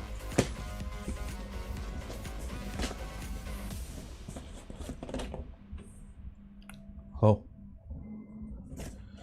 Shrink wrap. Do not forget the shrink wrap before you solder the wires together. Otherwise, what's gonna happen? What's gonna happen, kiddies, if we don't solder or put our shrink wrap in before we solder the wires together? Everyone? Or shrink tubing, close enough.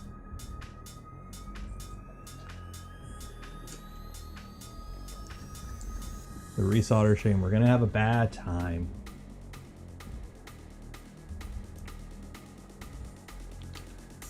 Let me see here. Do I have...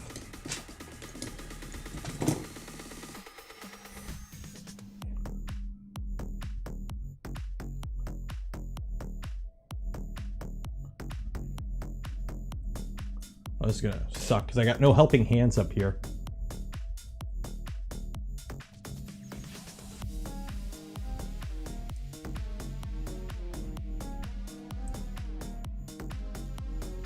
So I'm gonna do this. How am I gonna do this? How am I gonna do this? I need 3 hands, and I do not have 3 hands.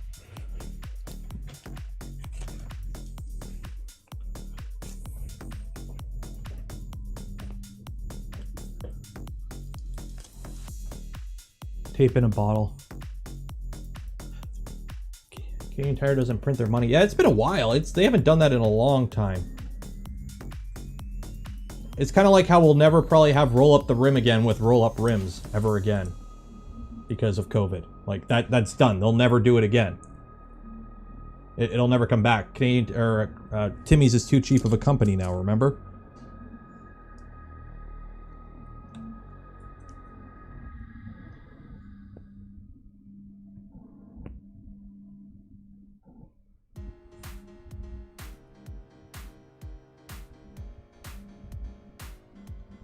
One of the funniest things I heard about when, for those that don't know, Canadian or Crappy Tire, or Canadian Tire is Crappy Tire. It's like a hardware store type thing. Although more equipment, less actual like lumber and whatnot. But Tim Hortons, which everyone knows, Canadian Tim Hortons, is owned by like a Brazilian company now. And it's absolutely garbage compared to how good it was back in its heyday. So it's Canadian now to hate Tim Hortons. But I guess their current owners, this is how cheap they are. When they took over, they walked into like the corporate offices and they told anyone who had like a mini fridge under their desk or whatever to take them home because we don't pay for the electricity for your mini fridge because they're cheap sons of bitches.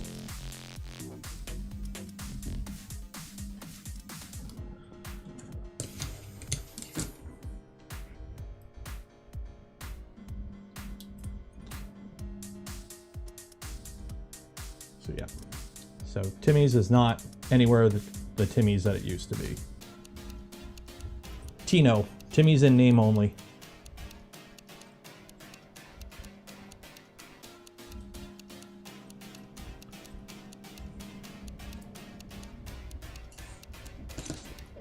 Just saw the roll-up ad last week. Yeah, now it's an app, which I don't even know how that works because I haven't bought Timmy's coffee in probably about 3 years. I will get an ice cap every now and then.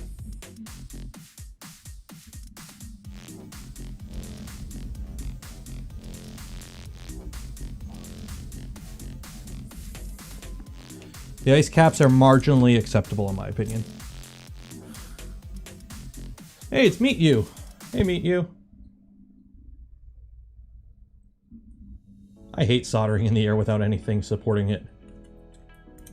It's like, just tape the wire so it don't move.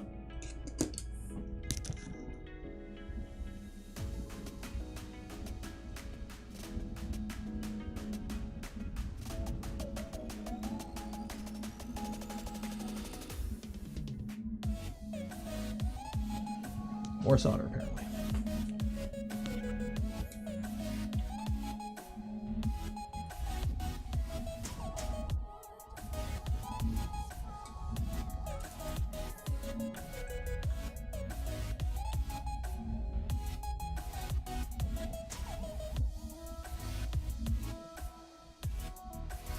Good enough.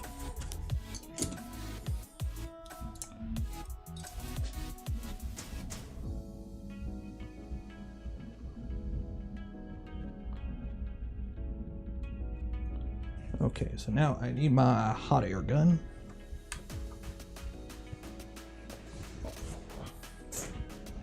Which I put over here.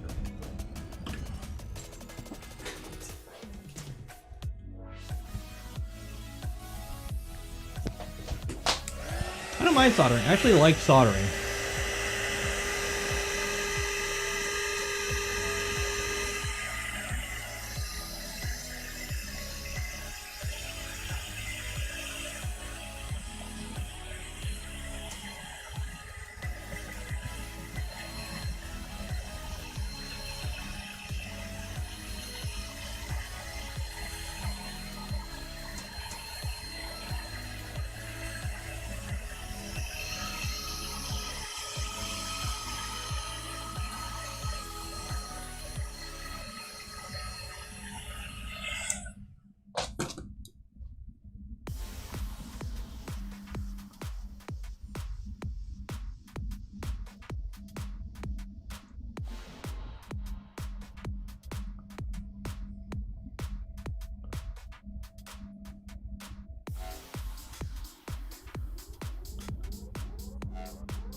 Yep.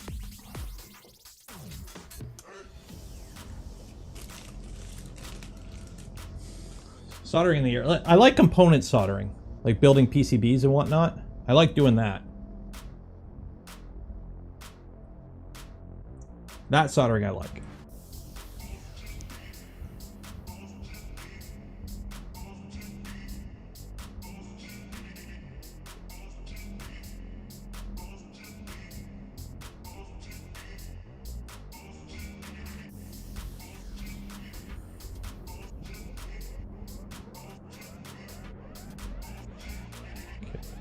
Go through there.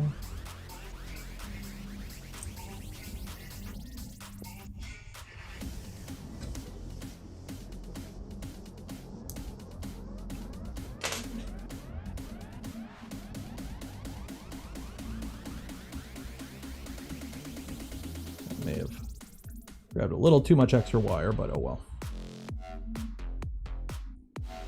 That's when you just kind of roll it all up in a ball and just kind of stuff it under a zip tie. Be like, yeah.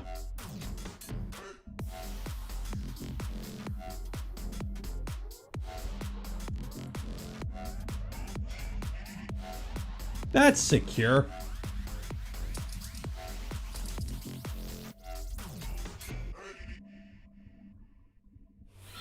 Let me put another zip tie up there. Meet you. Thank you for becoming a member.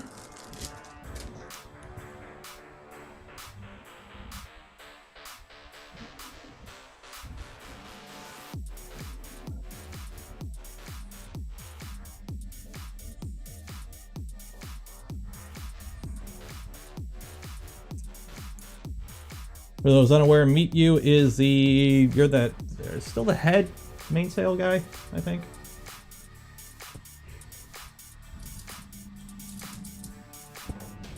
Okay, so we're good there. Actually, because it's been so long since I tried mainsail, I think I'm going to install mainsail on here when I update it. But I do want to give it another try. It's been a while.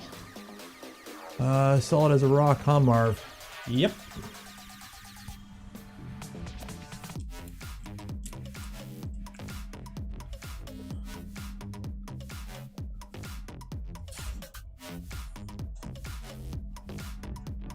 Go.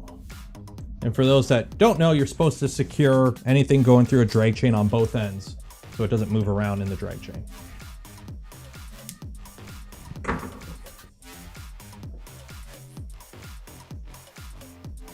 Is it Matei? Is it supposed to be Mateu? Have I been calling like a fellow Voron dev guy the wrong name for years? Mateu. Meet you. I always said meet you.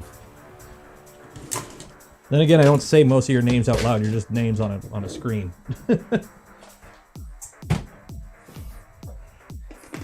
It's a name you never say. I think that's the first time I've ever said it aloud.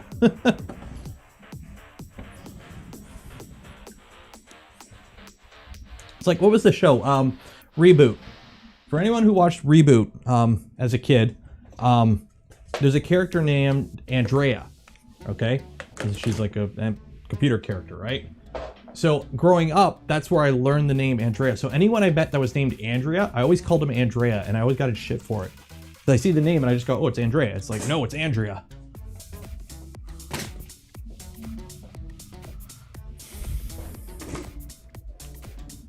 Reboot was awesome, especially if you live in Canada and you actually got the proper third season and the movies.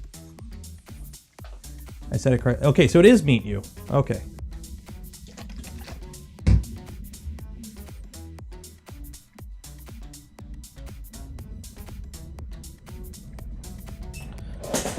Okay, back up the ladder. So this is the...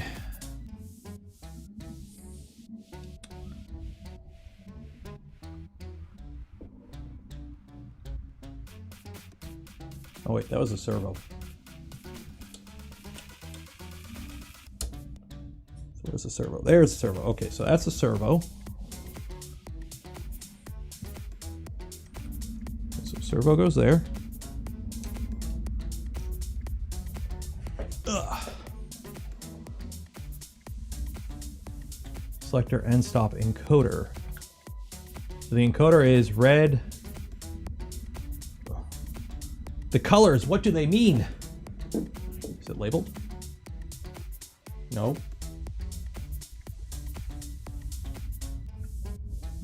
What do the colors mean? What do the colors mean?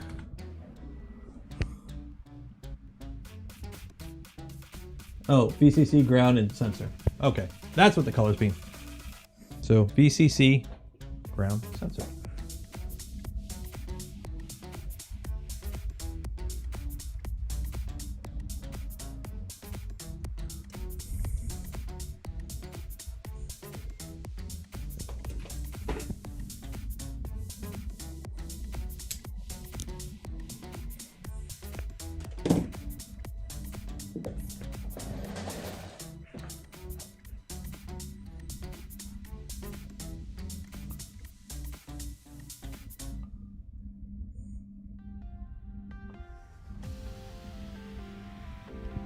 Isn't there also an end stop in here that I haven't wired up or something?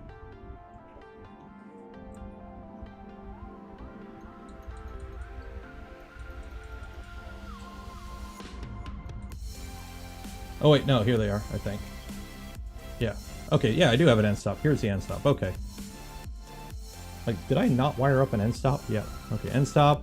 That's that motor. The other motor is plugged in there. Okay.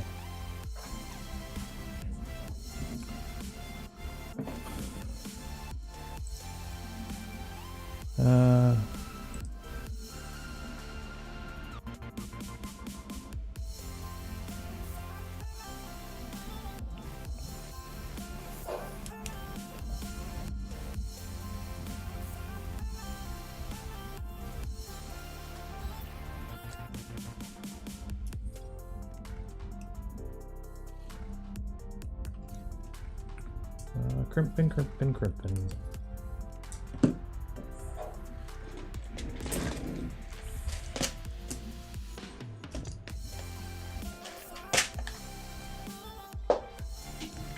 Don't think I'm doing any more soldering.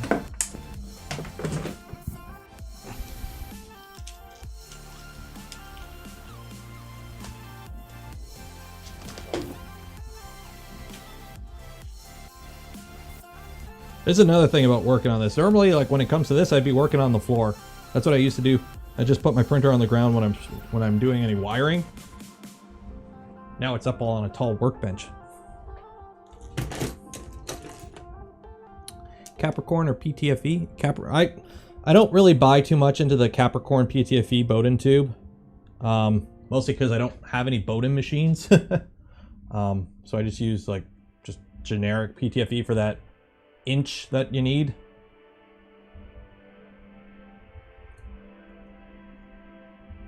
Some people swear by it though.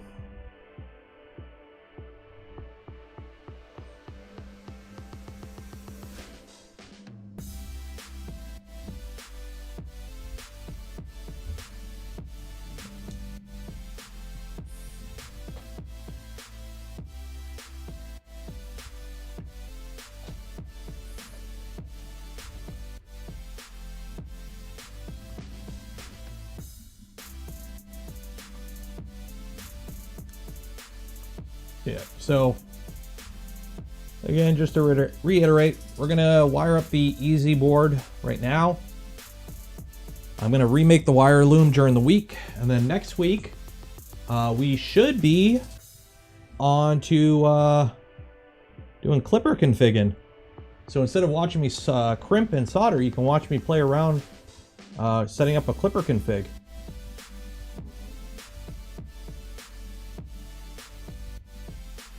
And then what we'll do is, so there should be, on paper, if all goes well, 2 more streams for the Enraged Rabbit. So we'll have a config stream. And then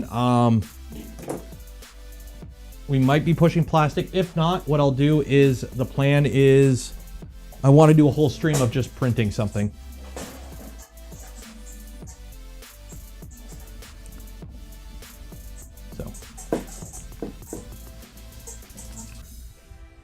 So what do we got again? What do we got again? It's VCC, ground, fuse. So VCC is red.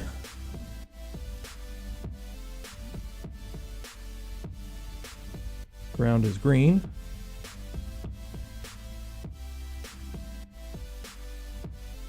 And SIG is blue.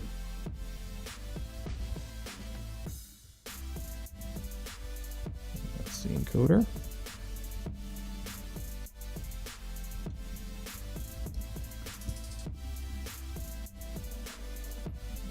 Okay.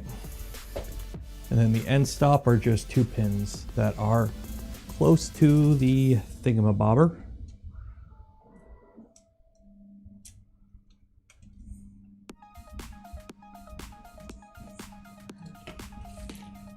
And yes, thingamabobber is the proper technical term.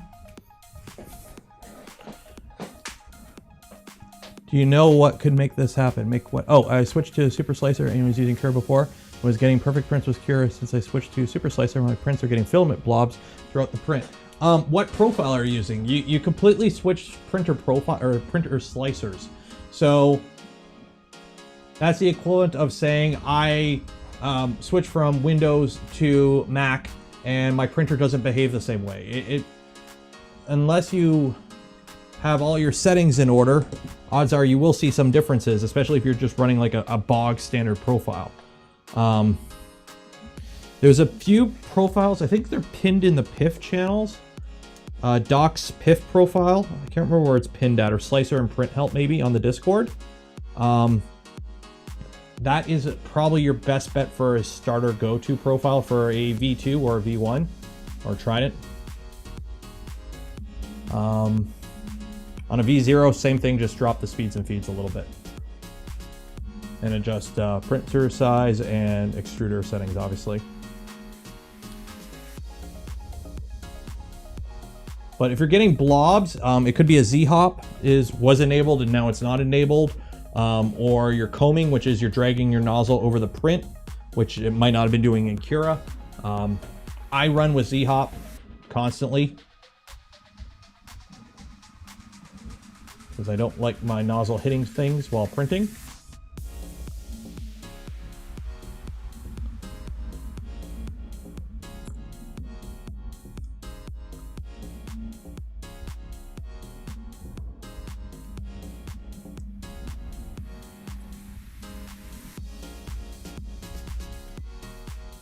Also, did I tell you guys it is bloody hot in this room?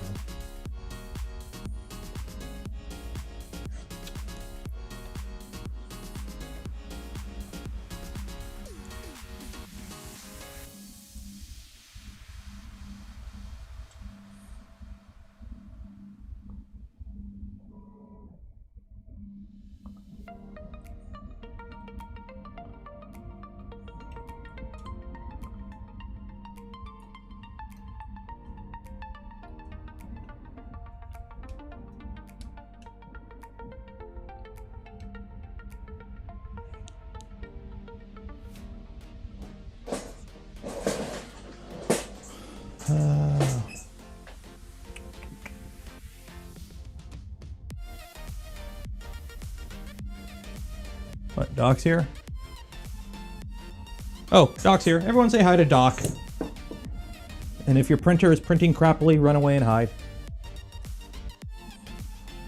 Why did you not want to click in good?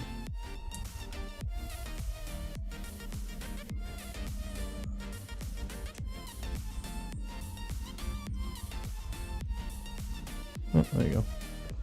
Okay. That is there, that is there. And now we have some stepper motors to wire in. So which one is this?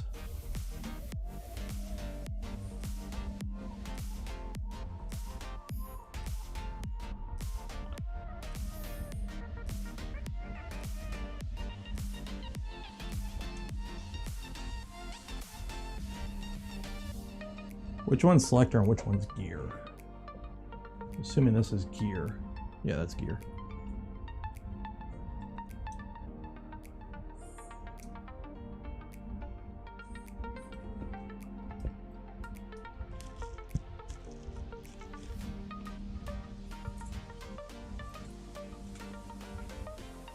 Oh, hopefully I got it long enough. Oh my god, that's gonna be tight.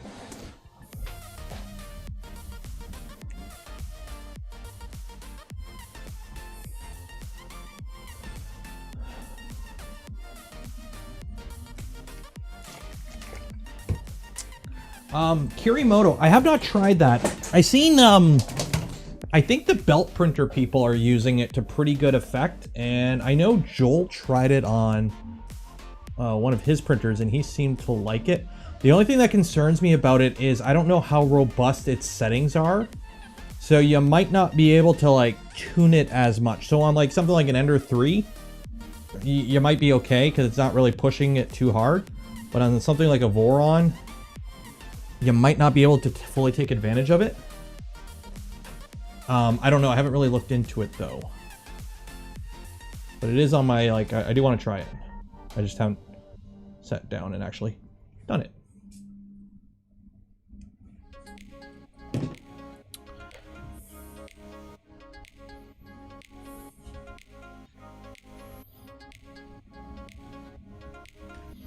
I don't know. I'm running Super Slicer right now. This guy, I probably will run the new Prusa Slicer 2.4, or whatever beta version of 2.4 is out, simply because it's apparently really good for multi-material. So, which Mac do you use now? The only Mac I use is the one in my pocket. Is this? My AirPods are the only Apple device I own, and the USB-C. Or the USB-C to Lightning cable that came with them. I don't use any Mac. I do kind of want a Mac Mini though. The new Mac Minis, the M1 Mac Minis, for editing. Not that I'm having any issues with my current editing setup. I don't know.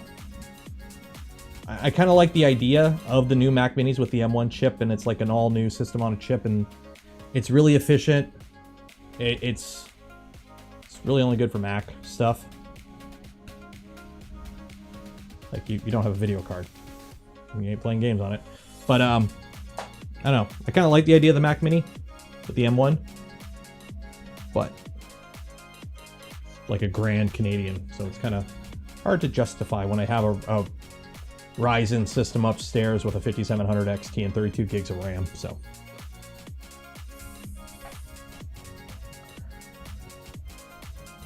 Props on the knobs you used on that ERCF mount. Those are the stock ones. Can you use the Apple iPods with Windows PCs for the stream? That's what I've always used. I literally just bought like a cheap Bluetooth dongle.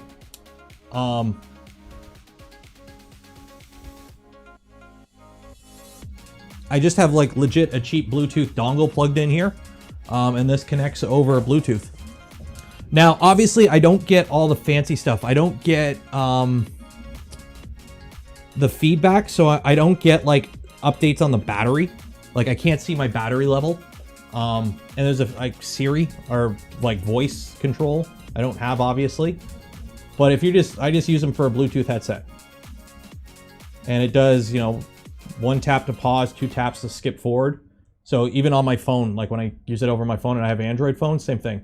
So the only thing I'm missing out on is like, I can't do Hey Siri, obviously, or Hey Google. And I can't do check the battery level. But other than that, it works just fine. Have I heard about the Framework laptop? I have. The only laptop I have is the one I streamed with for a little while. It's an X201 with a 1st gen i5. So it's a ThinkPad X201 from like 2011. That is the only laptop I own. I don't travel. I don't need a laptop really. So the Framework though, I do like the idea behind it though. You just switched over to Resolve with acceleration from your NVIDIA. You would have to switch it again. I have Radeon.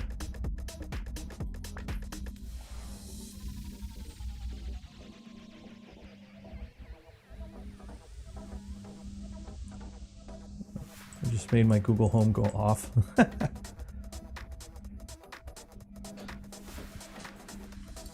Do I wanna use my power now?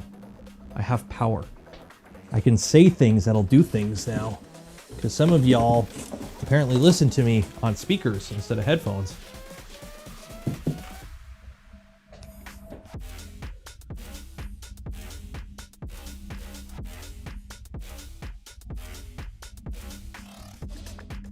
I will only use my powers for good. I will only use my powers for good.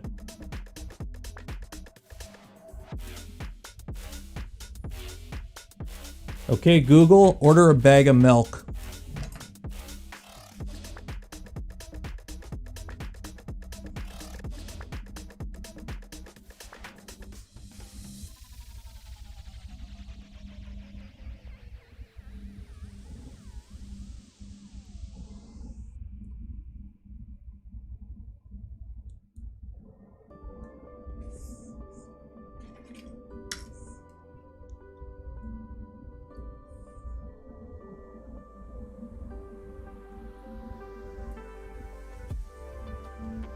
Green, red, blue.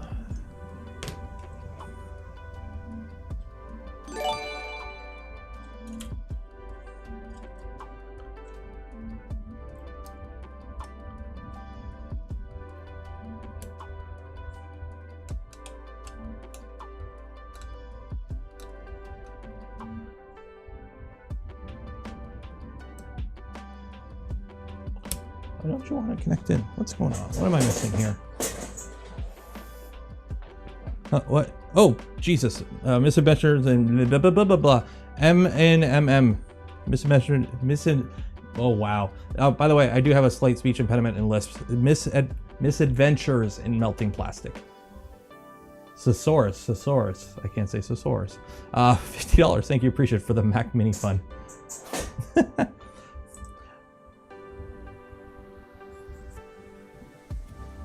She shells by the seashore. Canadians have bagged milk. Not all Canadians. I actually found that out the other day. Apparently it's not common across Canada. But here in Ontario, yes, bagged milk.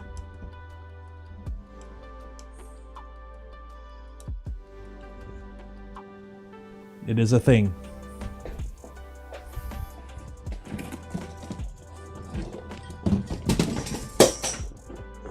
Okay, let's see how lazy I can be here. Say hello to dead wiring looms. I need a DuPont connector. This is a DuPont connector.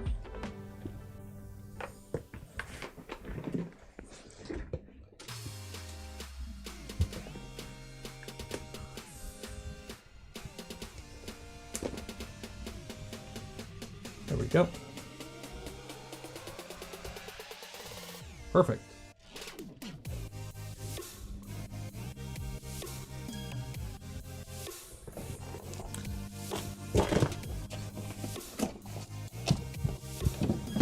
Always keep your old wiring looms. If you ever trash a wiring loom, like you go from like silicone wire to Pt4, save your old wiring loom. Throw it in a box and just throw it under something, because one day you may need a Molex Microfit 4-pin connector that already has wires in it, just to save time, and boom, done. Now I just need to only, crimp on one end and I'm good. Easy peasy, lemon squeezy.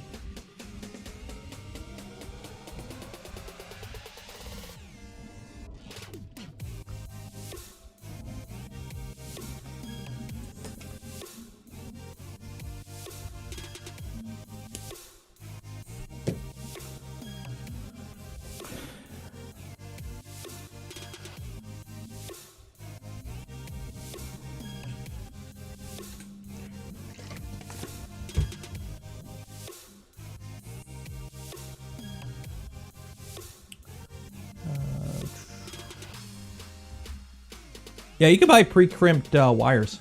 The problem is usually they come in like a fixed length, right? So obviously you might not be able to use them for all applications.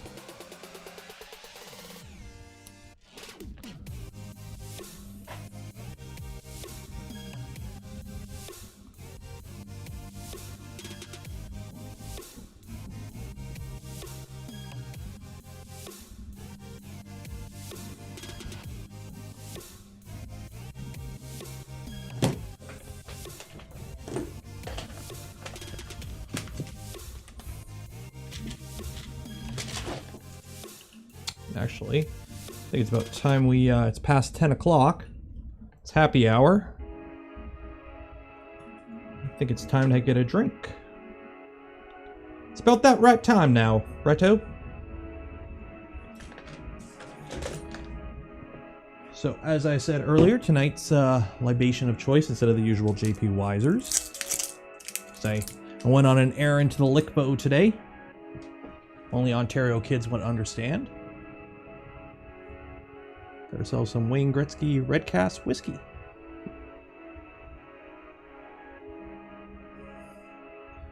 So that's craft whiskey finished with red wine barrels.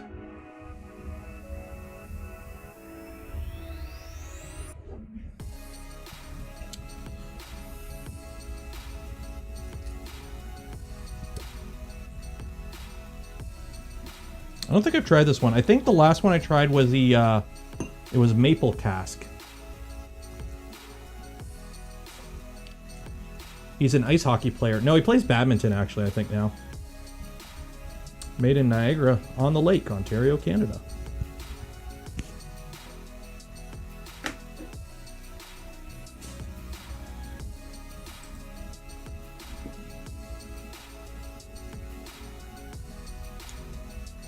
Ooh, that's good.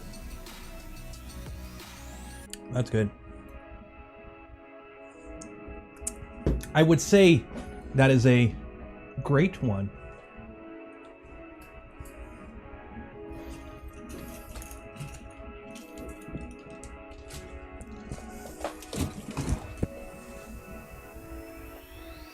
I'm a sucker for Canadian whiskey. Or Scotch, but Scotch is pricey.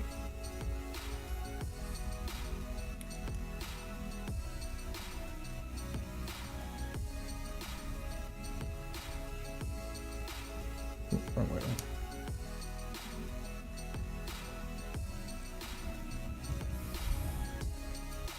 Cheers. Okay, time to do some more crimping.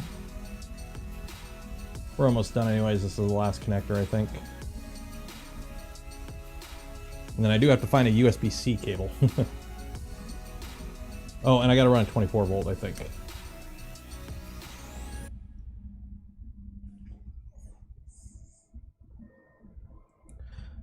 disappointed with Dan Aykroyd's Skull vodka. I don't really drink vodka. The only time I will drink vodka is like a vodka Coke or something like that. I don't really drink it neat. Whiskey, whiskey, scotch, rye, that I'll drink neat. Sometimes with a stone in it. Or an ice cube, depending. But usually just neat.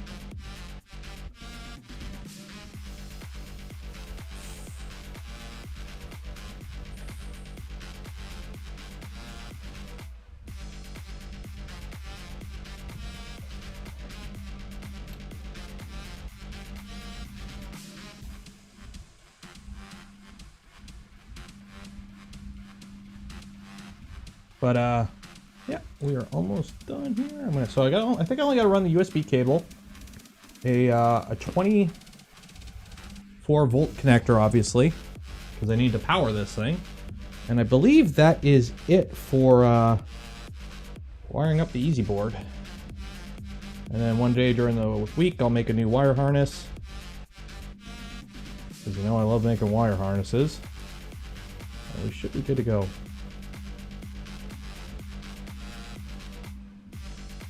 Okay, I will say, where are the other ones? I just bought a new pack of JSD connectors because I was running low. Don't buy whatever these ones are I bought off Amazon. The junk, they keep cracking on me.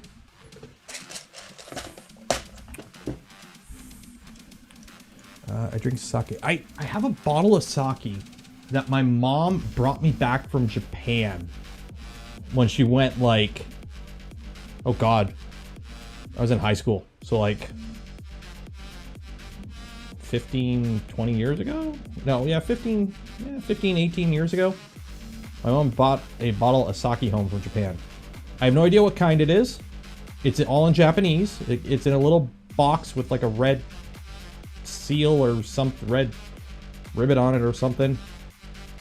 I don't know, but I still have it. I just haven't opened it one yet.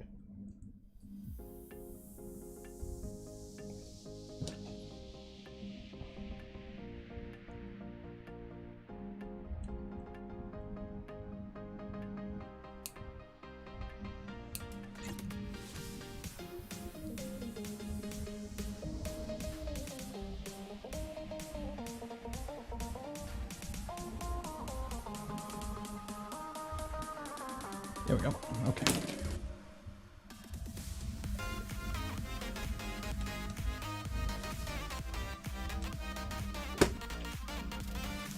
Get all that there. I'm assuming it would still be good. It's just been inside. Yeah, it's cracking. When I go to crimp the part of the crimp that goes over the wire, one of the ears breaks off. So we're good there. Connect the boat in. So we got that. So we need a 24 volt and a USB-C.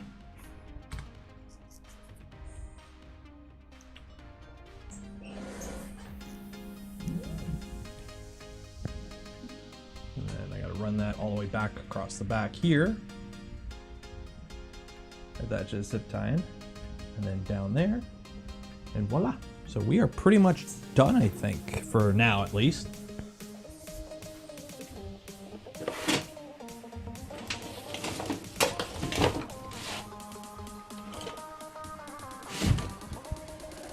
Need to get more shrink wrap. Or wire wrap, I mean. Running low.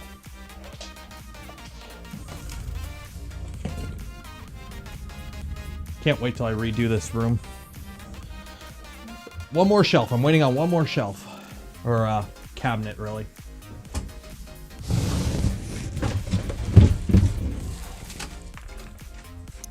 There it is. A big old box of random wires and whatnot.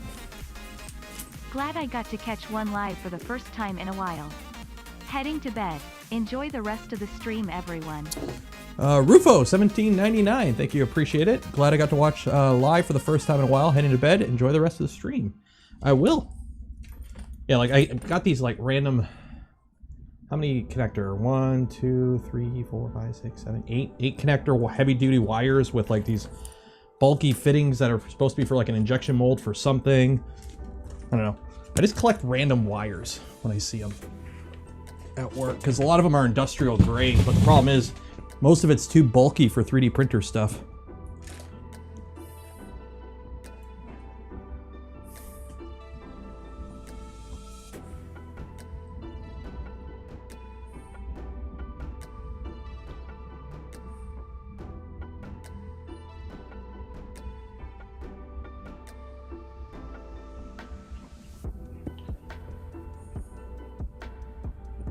Okay, so let's kind of wrap this up a bit, make it look a little neat.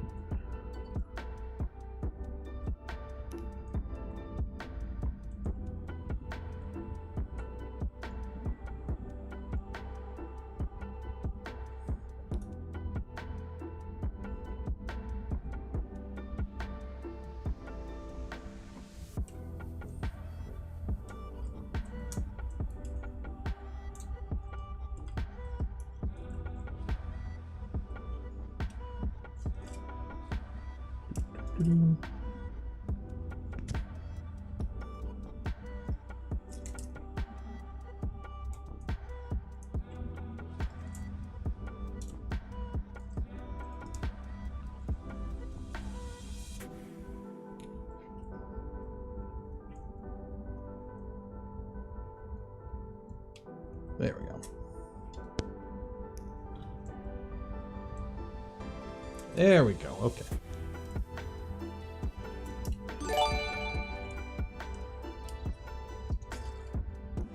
So for those that follow the channel, I may be able to do an interview with somebody in the near future that I think you guys probably get a good kick out of.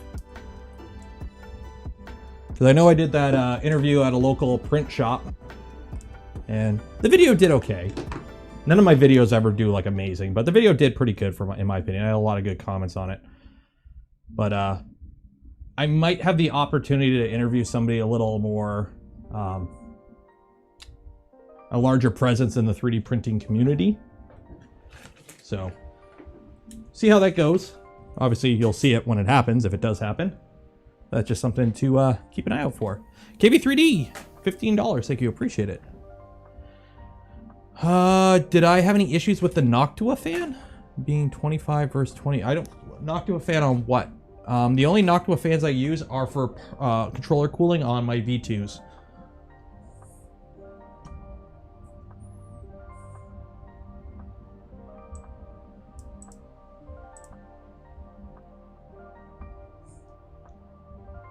Interview Kevin. He was on a Voron stream.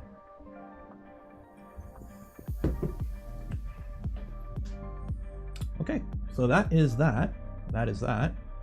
I can't believe I broke the cover off. That just goes there. There we go. I'll put it there for now. That way I can take a picture and it doesn't look horrible.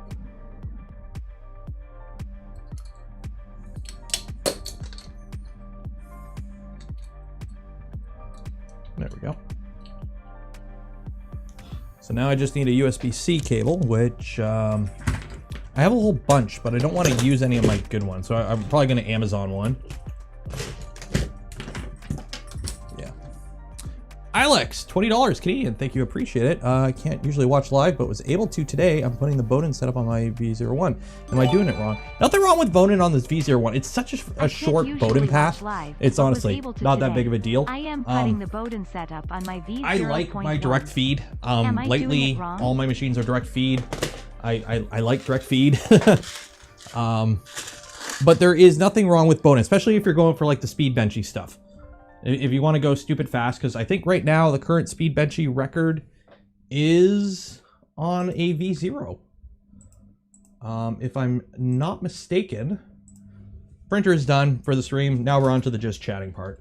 So let me change my channel topic to the hot tubs, and there we go.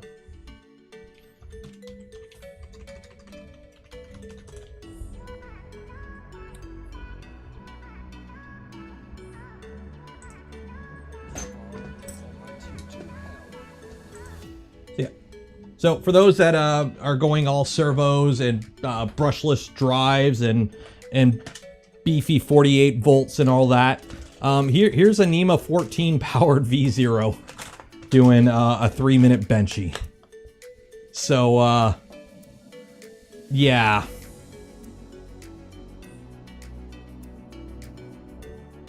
Little printer go burr.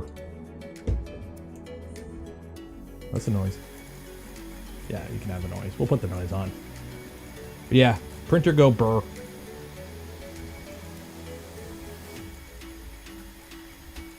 Like, you could see, like, okay, for anyone who thinks speed benches are practical, okay? Look at that infill. That infill is absolutely horrible, right? This is, like, completely cosmetic. Nothing printed speed benchy speeds, like these speeds, are practical. You just don't have the same strength. Like, the plastic just does not have time to properly re-solidify because you're blasting it with cool air.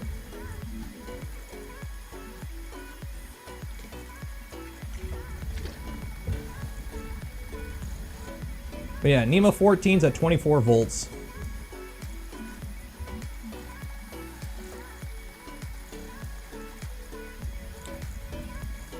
I had a closer look at my V0 after you mentioned the screws. The Z-axis screws are loose. Oh no! Perfect benchy at 15. You can... I think if there should be a category of like a 10-minute benchy or a 15-minute benchy where you have 10 or 15 minutes. Make the best benchy that you can within a time limit.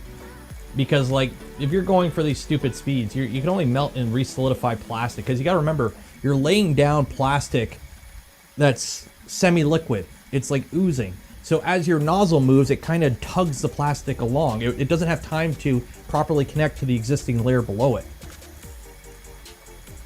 Like, there's all kinds of things that you don't want happening when you print at these speeds.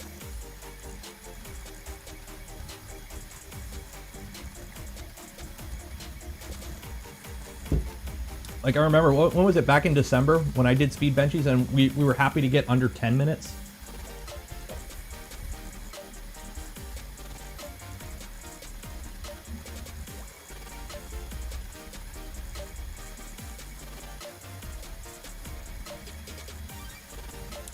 The electronic bay fan spec seems to be 20mm fans, but not to a 60. I only run the 2040s in my electronics bays. I have the 2040s on the side, blowing air across. I don't use any other Noctuas. Those are the only two Noctuas I use.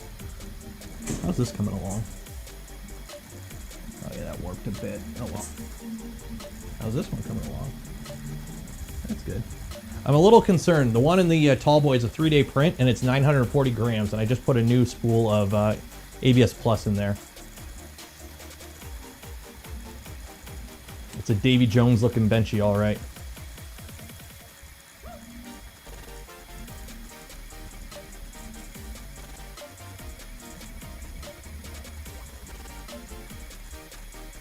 I'm planning to build a V0. I wonder if it has a design mistake. Wouldn't the bed sag down? What do you mean the bed sag down? Elaborate. Yeah.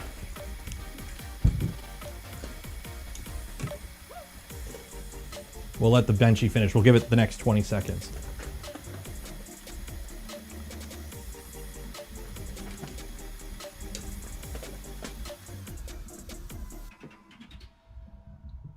Okay. Voila. So, V0, bed sag down. Like, are you worried about it like drooping? Like, if you push on it, yeah, it will obviously sag, but you're not pushing on it during a print, right? It's just sitting at its neutral state. And as you add weight to it when you're printing, it's not going to suddenly go boom. So, like, if there is a slight tilt to it, you adjust that out when you level it, and it stays the same. So, it's a cantilever bed. Cantilever beds are really common in 3D printing. They were more common, not as much anymore. But as long as you build it right, with the right materials, and you don't build like a stupid, absolutely huge bed hanging off like an MGN9 by itself, you'll be fine.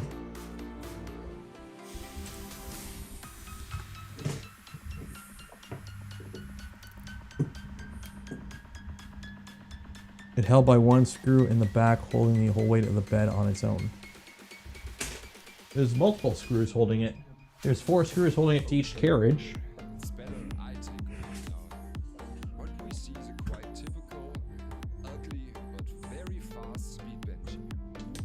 Yeah, E3D tool changer has cantilever bed. It also has a specifically designed MGN or a high wind linear rail that's properly preloaded for the spec.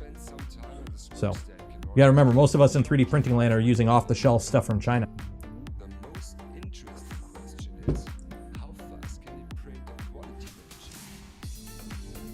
Hey look, there's me on the side. I'm live right now.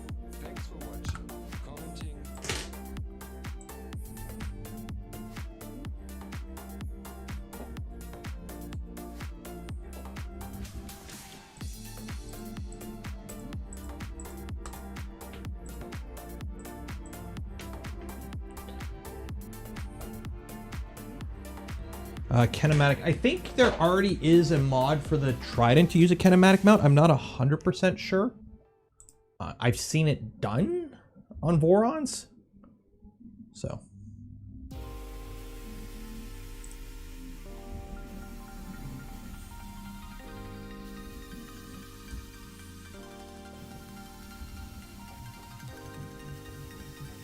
I believe Frankenstein. Yeah, there is mods for converting an Ender 3 to a switch wire, so.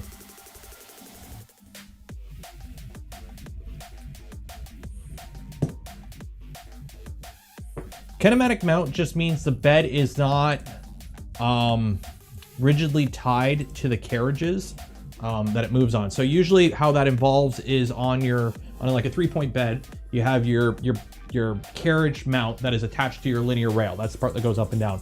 And then on it you have like a ball. So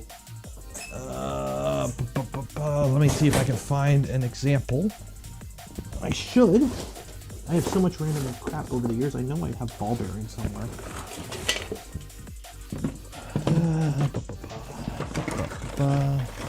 I might not have them. It might be in the other box. They are probably in the other box. Yeah. So what you do is you have like a ball bearing or a ball screw or something, like I don't know, it's a ball, and then you have your bed just has a socket and sits on top, so it kind of can, it's not rigidly attached. Usually you have springs as well just to kind of hold it down so it doesn't fall off if you like move the printer, but it's a non-rigid mounting point. So that way, as like your 3 points move, the bed can just kind of float because it's not really attached.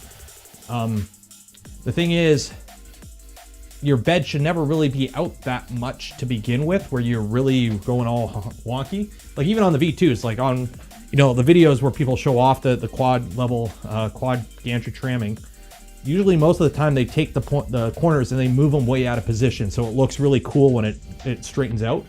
But like my V2s, the most they ever get out is like a couple steps on a power down.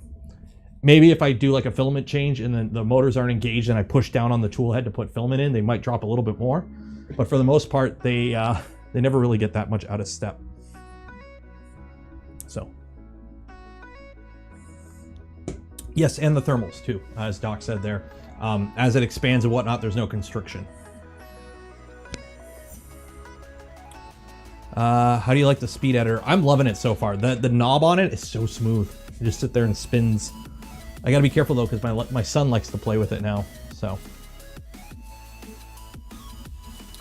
Like the Ratcore V3 4 Core 3, yes.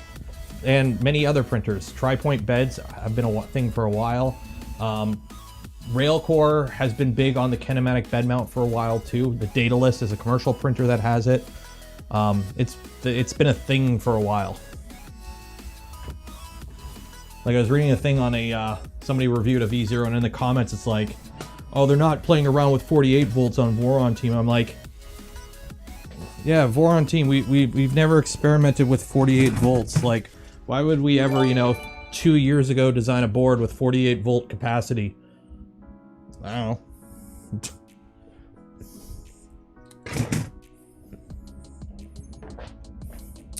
Fantasy Engineered, $5. Thank you, appreciate it. And Jake, $20, appreciate it. Your videos helped me get my 2.4 up and running. Awesome, that's good to hear. Keyboard has a kinematic bed mount. Honestly, you probably find one for the Hypercube at some point. Never realized how important having your printed parts properly aligned to the gantry of the V2 to prevent tramming issues. Yep. Any OSCI tone type kits? So I've only done the APC and the Scout. The Scout, my kid loves this thing. All it does is you turn the knobs and it makes funky noises. So the good thing about these projects are they are printed. So when your son breaks the back of it, you just print a new one. And then we got the Scout itself, which is just a keyboard.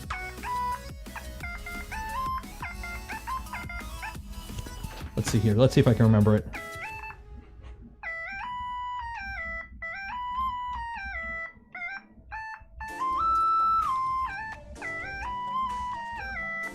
Yeah.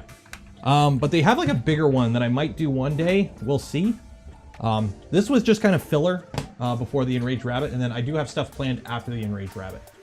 So, yes, the case fit better. For those that don't know, we had fitment issues with the case. It didn't stack together too well. Once I switched the case over to PLA, and I printed in some Polyalchemy Nightshade Elixir, which is really shiny now. So I reprinted the case itself, and now it's fine. It snaps together perfectly. The keys aren't always like somewhat pushed down if they're too tight. So it's designed with PLA in mind, so that kind of makes sense. I accidentally scrolled over a bunch. I think I missed a bunch. There we go. Okay.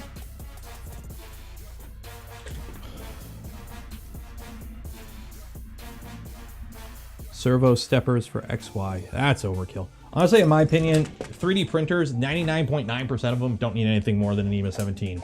Even the NEMA 17s with feedback, I'm not a fan of, because usually those drivers that are driving them are like A4988 or DRV equivalent in terms of like their functionality and their noise level.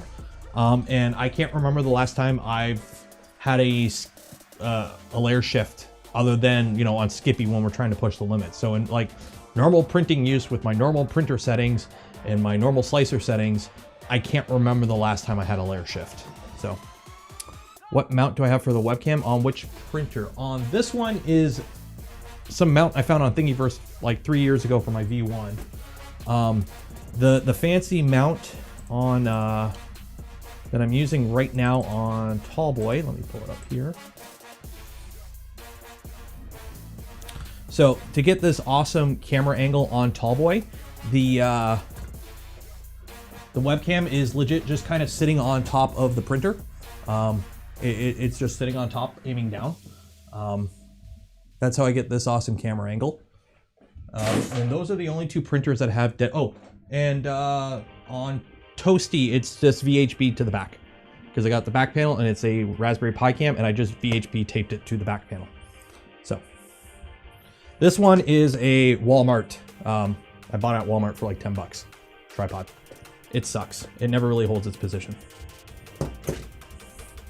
Do I plan on making a large format printer or voron in the future? Define large format. Tallboy back here is 330 by 330 by about 380, 390. And right now I'm printing a full-size Iron Man helmet in one go. So is that large? Core XY doesn't really scale that well to the larger sizes because of how long the belt lengths get. You can get around that by using like thicker belts. The Rat Rig does that. But I'm still a fervent believer that if you're going beyond 450, once you start touching like 500 millimeter on your XY, I think there are better kinematics for that. I think cross gantry, the Crow XY kinematic would probably scale better to that.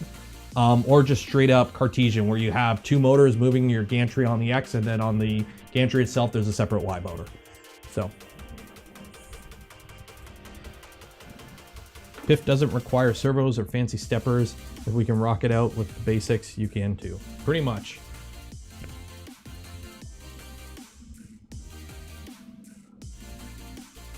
Servo steppers are needed. The thing with servo steppers is you're still limited by... If you're looking for more torque, you can go to NEMA 34s or 23s, if right? We can rock it out like with the if you're... basics. Not you don't need to. Here? Where are you? Yeah.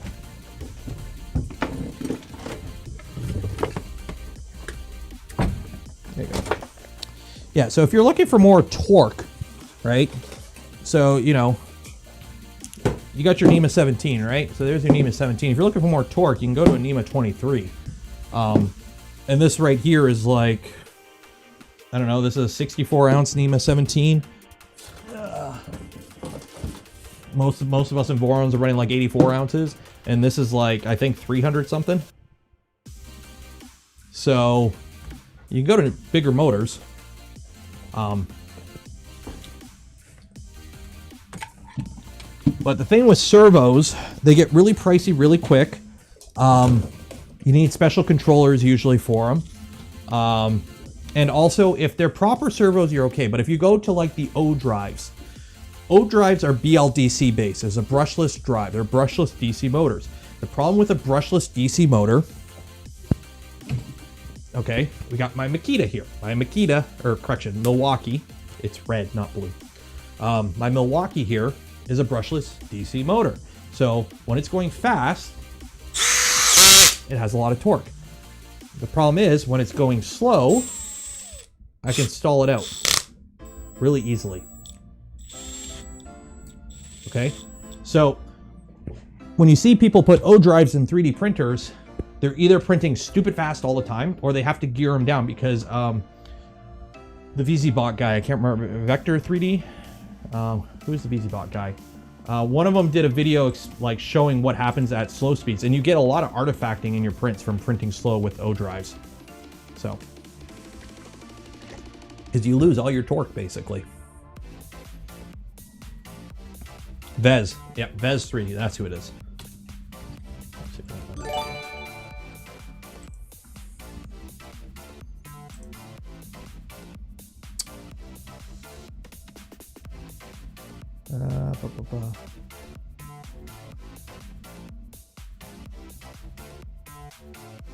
Yeah. So yeah, so O drives. Let's see. Yeah, it causes like basically like a stuttering effect almost. Because the motors just don't have the torque. You're sacrificing low speed to go high speed. Oh, sorry.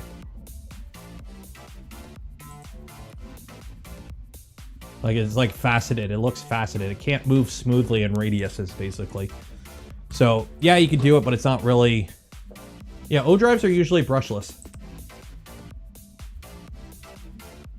Or at least all the ones I've seen, O drive.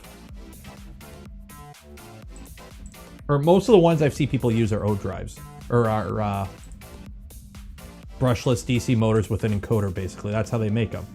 So yeah, if you look at like O drives, these are brushless motors. These are brushless motors, and they add hardware to it to basically make it a cheap servo. But it's still, at its core, the thing driving it is a brushless motor. So you have the downsides of having a brushless motor.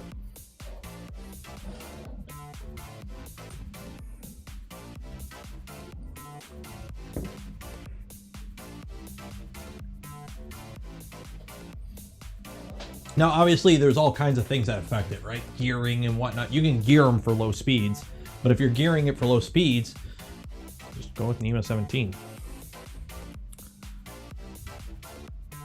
The thing is, like, your cost to performance, I think, isn't worth it. Like, you can get good NEMA 17s for like 10 bucks. And you can run Voron speeds all day, every day with no issues with them. So the cheapest O drive controllers, 150 bucks. Dual shaft motor, 109, $60. Special cables, encoders. They're not cheap compared to a $10 NEMA 17. Thoughts on the higher interpolations? I've never really bothered. I use 16 microstep and then I just turn interpolation on. CVT. I'm waiting for somebody to do a V8 powered 3D printer. Just cause.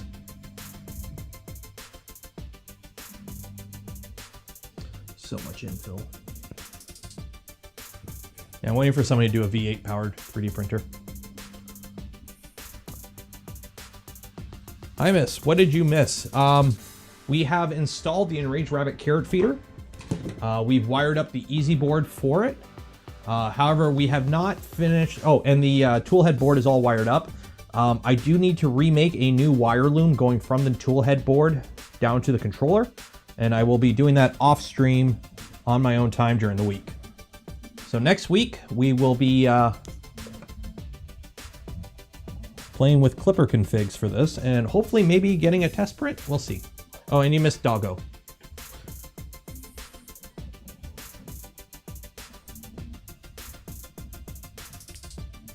Can you expect a print? You might get some plastic pushed, but don't expect like actual like full-on crazy print. I'm planning for 2 more streams. One stream to get it all set up and tuned, and then another stream of printing, hopefully.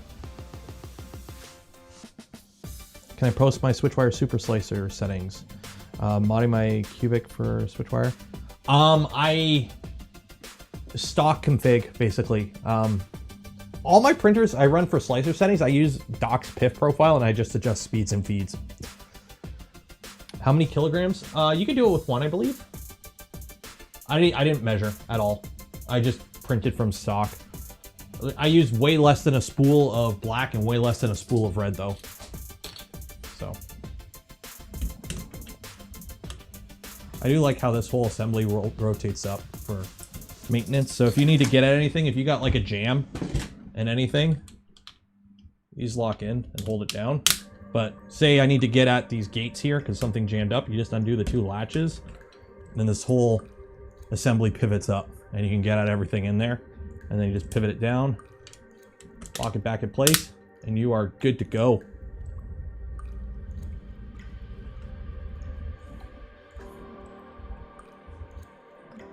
I'm gonna have to figure out, so this is gonna go in the corner here. And then I'm thinking on this wall, because let me see here, how much room do I have? Because the original plan was to put it over here, but I think Tallboy and the Super Racer are gonna live there. Because honestly, I can't put the Super Racer on this desk because it's higher, and I don't have enough ceiling space.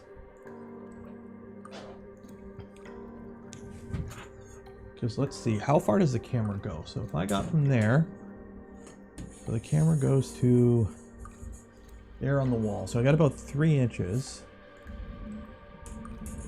And then, so I can't put a 32-inch TV here. I'm thinking of putting a TV on that wall, just so I can display stuff. Bought the 12 cart kit back in July, haven't touched it. That's a big kit. This is 6, and it's this. So 12 would be to there.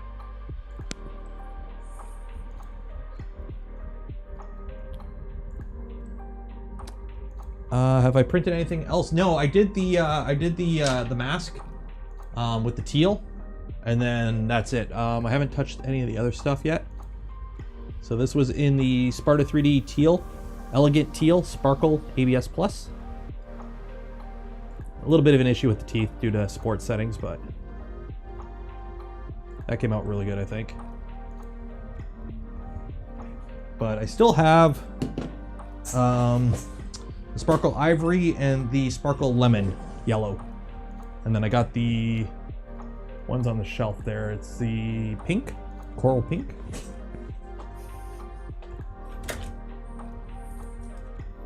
Sparkle burnt coral. Yeah, it's pink. I don't know what I'm going to use these for. Nice colors though.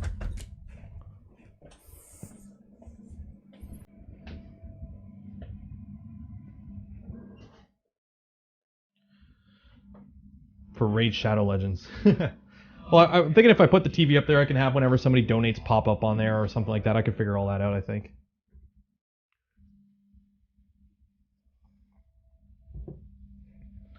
See any benefits to using O drives on just XY to get the benefits of no skip steps?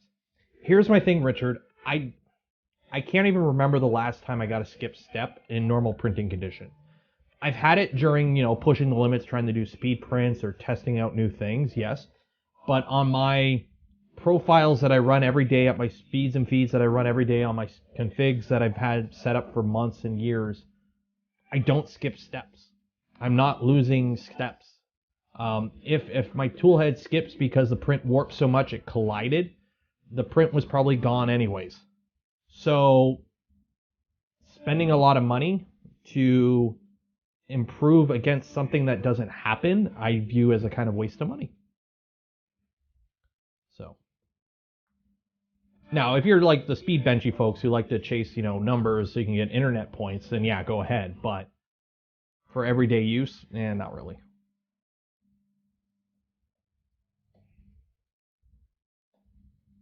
But to each his own. To each their own. Do what makes you happy.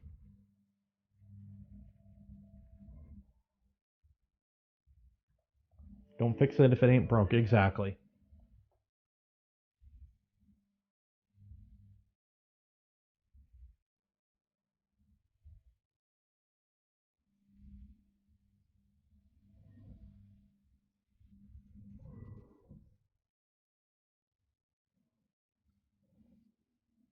Has 3 vehicles without interiors installed. NEMA 23s make me happy. I do kind of want to figure out, now that winter's coming, the summer has been kind of busy because, I have a house, and when you have a house, you got to do house stuff, and I work, and YouTube, and I got a kid. So I only have so many hours in the day. But with winter, all the house stuff is great because the house is dead. Everything outside is dead. I don't have to cut the grass. So I'm hoping I have more time over the winter. I might go back into trying to dabble with the CNC project. We'll see. But yeah. How long is your ERCF? So I got a 6 changer unit. You can build it as many as you want. But from the NEMA 17 to the NEMA 17 is about 270 millimeters length. Width from the widest point at the back, which is probably where the drag chain is, to the filament out is like 120 millimeters. Height of the unit itself to the highest point is about 120 millimeters. And then mounting is different. I'm not measuring the orange mounting feet. Before going ERCF, did you print much with your switch wire? I did do some multicolored prints over the couple months, but I never really did it often. So yeah, this was printed on the switch wire with the dual extrusion Y splitter setup. Little lawyer cat. I've been doing it more now, but for the longest time I didn't print any fancy prints. I only printed like voron stuff. Now that I have the YouTube channel and I have to review stuff and do stuff and whatnot, it makes more sense for me to print cosmetic stuff. So I probably will use this a bit more. But I'm still I'm not like Filament Frenzy on Twitter, who just prints awesome stuff all day. I print a lot of functional stuff mostly. So I am not a cat. Exactly. Trident build coming soon. Physek might be sending me a kit. We'll see how that goes. What I'm going to do with it after, I have no clue.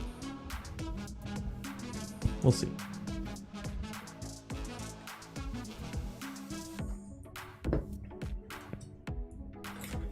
I believe Doc's profiles are pinned in either slicer tuning or the PIF section, or they're pinned somewhere on the Discord. Physek. I know they dropped the ball on the Spider, but for years I ran a Physek Duet on my V2 with 0 issues. So I'm willing to give them a chance. How it works, if you send me something, I will comment on it. If it's good, it's good. If it's bad, it's bad. Once it reaches my house, it is out of your hands. Whatever happens, happens. So we'll see. Remember, the Voron team will never officially endorse a kit because they have no control. Yes, I am a member of the Voron design team. I'm an admin on the Voron Discord and Reddit and whatnot. I won't touch the Facebook. I'm not crazy. But in this channel, in this capacity when I'm wearing the apron. This is Nero 3D. Words and opinions here do not reflect on the Voron design team. So for example, I'm happy to say I say buy the LDO kit. It's a good kit. But that's Nero 3D speaking. That's why I don't use that name on the Voron Discord. Just to kind of differentiate a bit. I use the same logo because I'm not creative. But yes.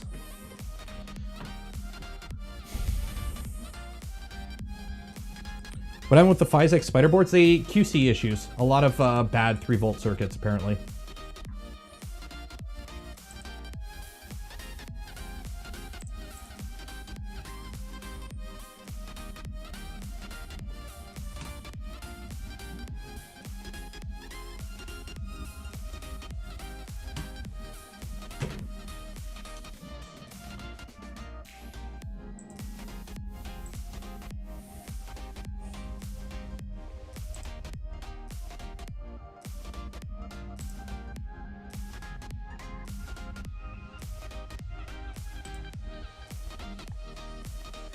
Voron Facebook isn't too bad.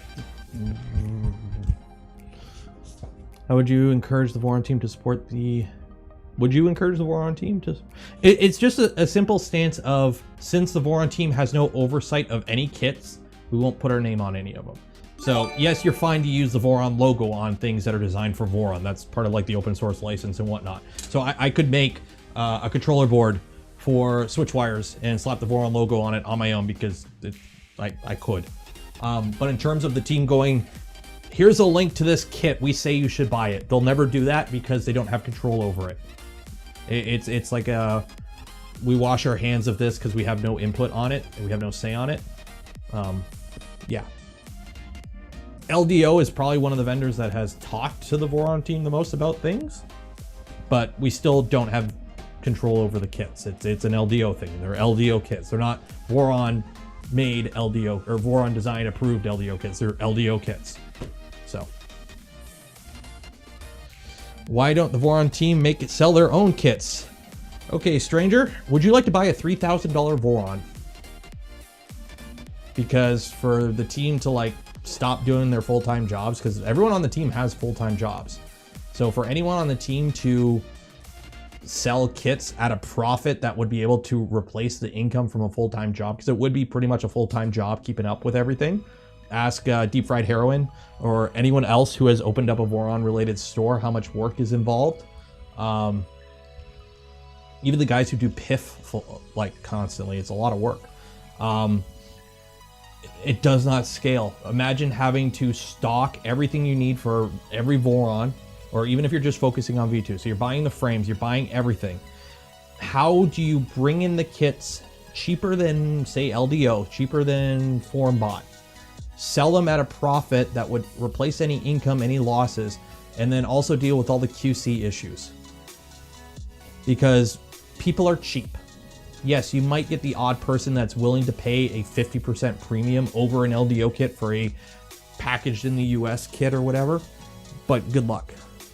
Your best bet would just to be somebody like KB3D or Sparta 3D or any other seller and just resell FormBot or LDO kits. Sorry. Yeah, just resell LDO kits. Set up a store, sell LDO stuff. There'll be a lot less headache.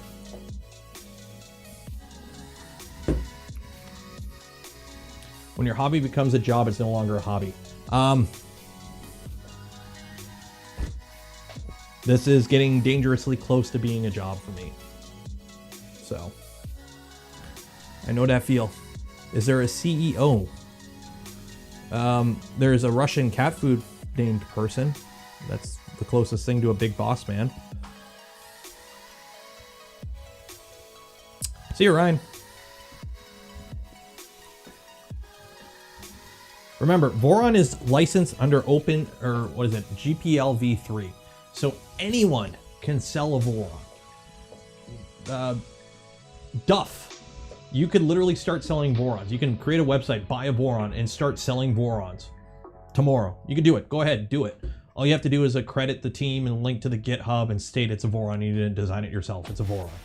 And then you can sell them. Wizard 3D, the 14-year-old kid, good luck for him. But what he's doing is perfectly fine. He needs to update his site to link to the Voron Discord and state which parts are Voron parts and post any modified files once everything goes on sale. But other than that, he's allowed to do that.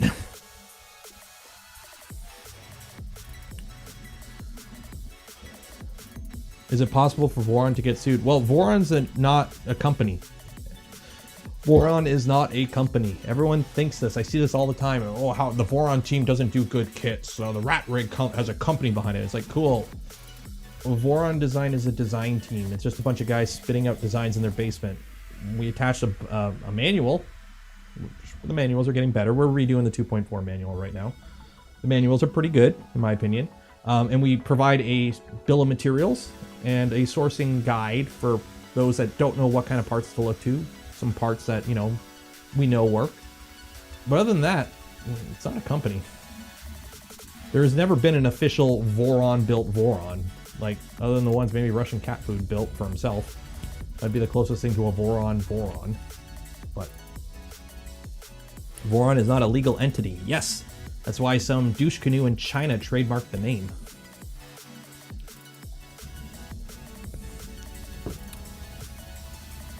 So the thing is, at least in North America, there's first use. And since Voron is, you know, has a history of being a thing, you can't do that in North America. But China.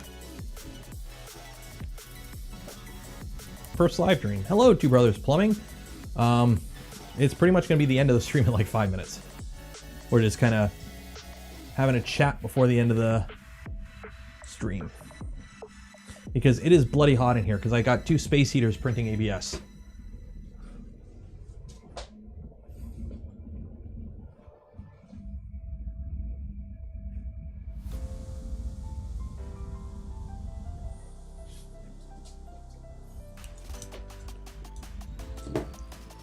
You would have to sue the, you would have to sue the individual members. And which, by the way, another reason why some people keep asking, why doesn't Voron become a company? There's like, if you go on the Voron Discord, anyone who is an admin, who is an engineer, or is the crew, so purple and up, that would basically be considered the Voron design team, okay?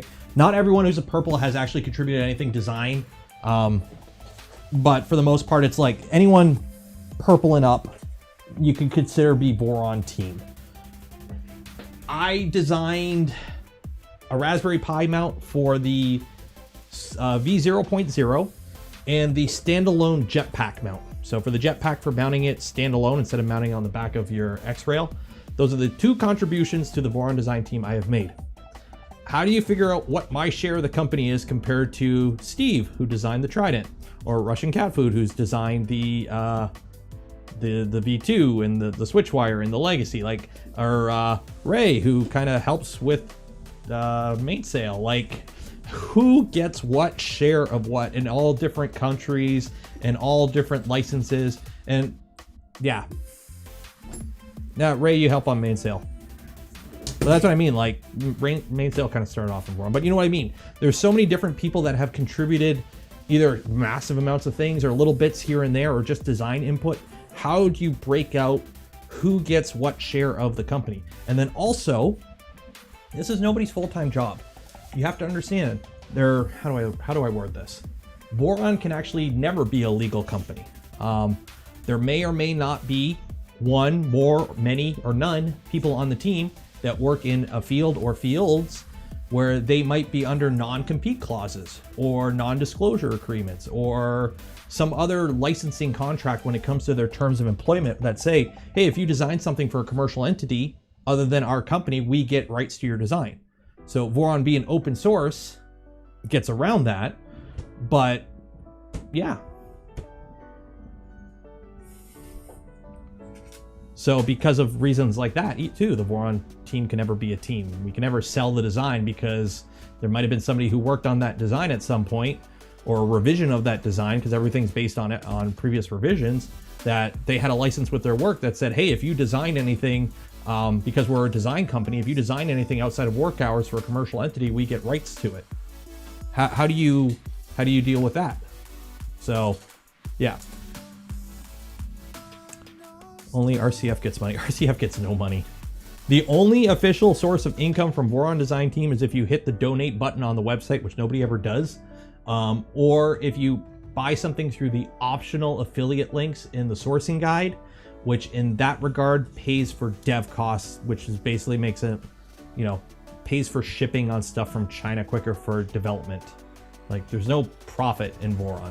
Pretty much everyone on the team has lost money being on the team.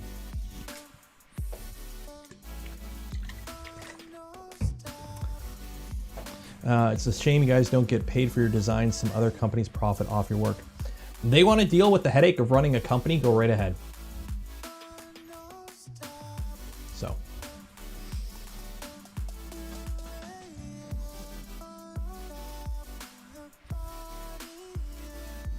But yeah, if, you know, LDO, by the way, for those that don't know, LDO is a massive company. They're OEM for a lot of other 3D printer manufacturers stuff.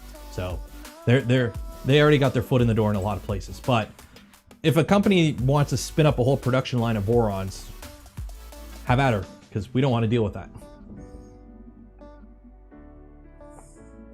Brian B, thank you though. See, I don't even know, I don't have access to the dev funds. That's pretty much Russian Cat Food and I think maybe Doc, because they're like the two head honcho folk. But it all gets spent on development stuff. Like, I've seen where the money goes, and it's okay, I'll make sure those rails get shipped to you quicker so you can make sure the bed gets tested quicker. Like, that's what the dev funds get used on. Stuff like that. LDO does not sell independently. They only sell through resellers. So you have to go through a regional reseller. So if you're in Canada, for example, Sparta 3D. If you're in the US, Printed Solid or KB3D, for example. The money doesn't go far. Yeah, it's nowhere near income levels. Like, some people think like the Voron team is loaded. It's like, with everything, it wouldn't replace one person's on the team like work income. Like, it's not there.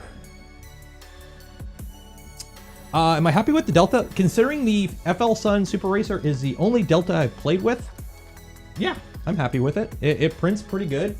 I'm not a huge fan of the hot end. It's like some weird hybrid of a V6 and a Volcano. It's not quite a Volcano, but it works. It prints pretty good. I've been printing pumpkins with it, with the Replatech orange PLA. Like, I don't know. It prints good. And I'm just running a bone stock Cura profile on it. What's with the goofy music? It is, what are we listening to? Stream Beats EDM. Because you need background music on a stream, otherwise dead air sucks. Stock firmware. Yep, I haven't done any mods to it yet. At some point, once I get time, we will be converting it to Klipper. I'm going to throw a Raspberry Pi Zero in it. I don't know where my Raspberry Pi Zero went. We're going to throw a Raspberry Pi of some flavor in it, and we're going to put an orbiter on it and make it direct feed.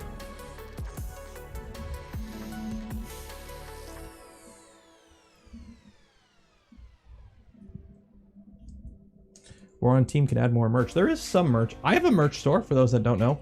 YouTube like yelled at me and it's like, hey, you qualified for a merch store a while ago. You should set up a merch store. So I did. So I have a merch store. There ain't much on it, but I have one. If you want to buy something, if you want to buy the Nero 3D hoodie, go ahead. It's under store. I know YouTube sent an email like, hey, you qualify for a free merch store. And I'm like, okay. So I set it up like a month ago. Let me see. What has sold? I have sold one sticker. I have sold one sticker.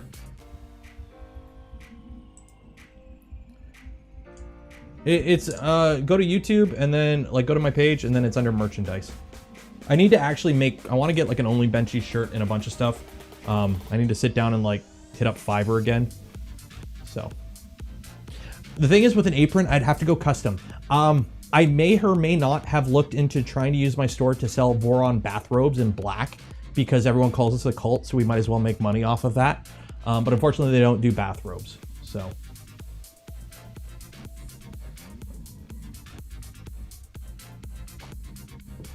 But the aprons, I'd have to go to like some custom manufacturer, which would be...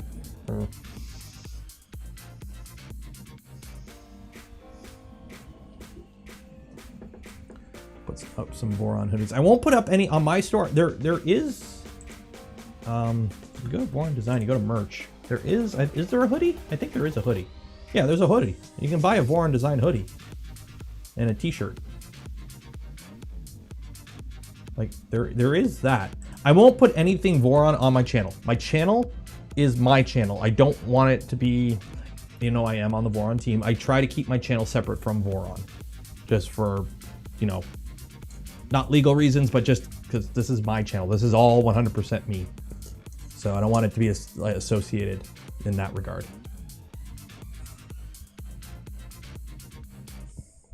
Yeah, I got to write the description, so I had some fun. So the reason I wear the apron, one, I wanted to wear something repeatable, and I wasn't gonna wear a hat, because I figured if I'm gonna be on stream every week, I wanted something consistent in every stream. So I went with an apron, because I subscribe to like Adam Savage's YouTube channel, and this is actually the apron he wore, like this exact apron, not this exact apron, but this model style. This apron I bought off his affiliate link on Amazon because it was the one he used. I wanted something to hold pens, my scale, my lav, and keep my shirt and everything clean from like greases or, you know, little bits of wire stripping or solder or whatever. So that's why it holds the lav, it holds the pens, and it keeps my clothes from getting grease and oils on them, or if I'm chamfering a rail or something. Yeah. But branding, yeah, and it has the Nero 3DP logo, which I actually put in about a year ago, and it's holding up. So I got to redo the logo on this, but I don't know if I can.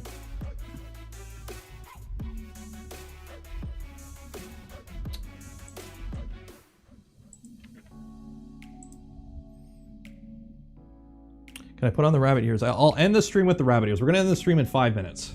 So right now it's 11:20 or 11:14. At 11:20, we're going to end the stream. So we'll end with the rabbit ears because it was an Enraged rabbit carrot feeder stream. So we will end it right with the rabbit ears. Is the reason I have the TS1. No, the TS100 I got because a bunch of other people recommended it. So. Oh, the twisted strap. I untwisted it and then it got twisted again. So I went and changed it a bit. I have buckles so I can buckle it up. And I'm thinking that when I buckle it, every time I buckle it, I'm turning it and I'm not realizing, and it keeps getting twisted again. Because I did actually untwist it at one point. Do any of my printers suffer from issue 6?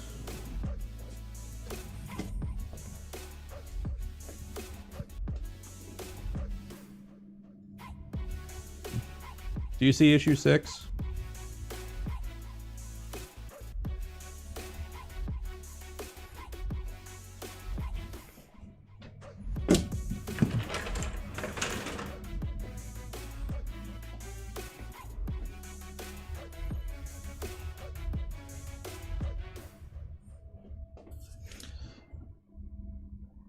I don't know. Personally, I think the whole issue 6 thing is chasing ghosts. There will always be variances in 3D printing. You will never be able to get everything 100% perfect and repeatable. Variations in filament, humidity,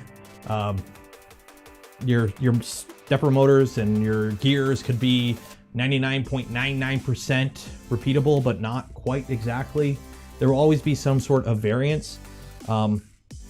You see that kind of issue, the issue 6 on good printers, because once your printer's at a certain point, stuff that would normally hide it isn't visible anymore. So.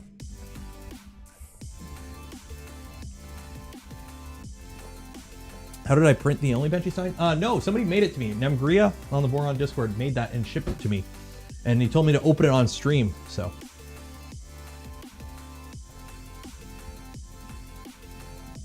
You handing out treats next week? No, next week is Halloween. I might dress up for stream. We'll see if my helmet's done or not. So I might wear a costume, but no, it's the little guy. He's 3.5, and it's going to be the first Halloween we're taking him out. So next week, Sunday night, we are actually going trick-or-treating. So issue 6, some people call Z-banding. A lot of it turns out, like every time, I've seen a lot of people complain about issue 6, but it turns out they were over extruding. A lot of people extrude at 1. You should not be extruding at 1 usually. You should have an extrusion multiplier, usually a little bit lower than 1. But a lot of issue 6 I've seen is people just over extruding. So.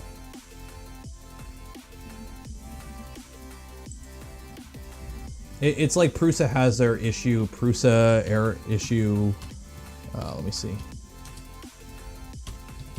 602. Yeah, Prusa 602. So it's this. Oh, I'm holding up my print that's made out of stacked things and lighting that makes it look horrible. So I view issue 6 kind of akin to this, where you take something and you hold it on just the right angle to light, it looks horrible on 3D printing. That happens pretty much all the time.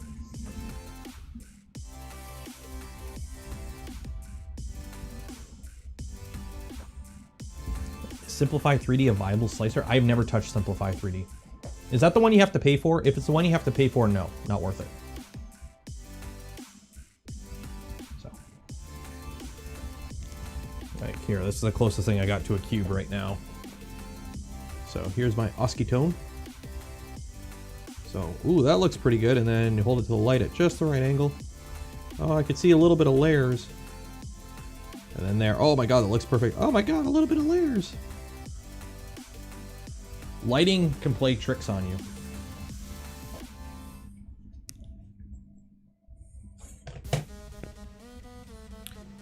Have I tried the Fusion 360 slicer? I have not.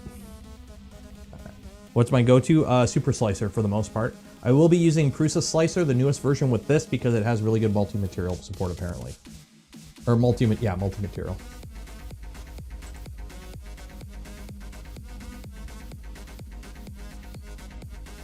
Yeah, didn't they say there would be a new update out for it like a year ago and it never happened?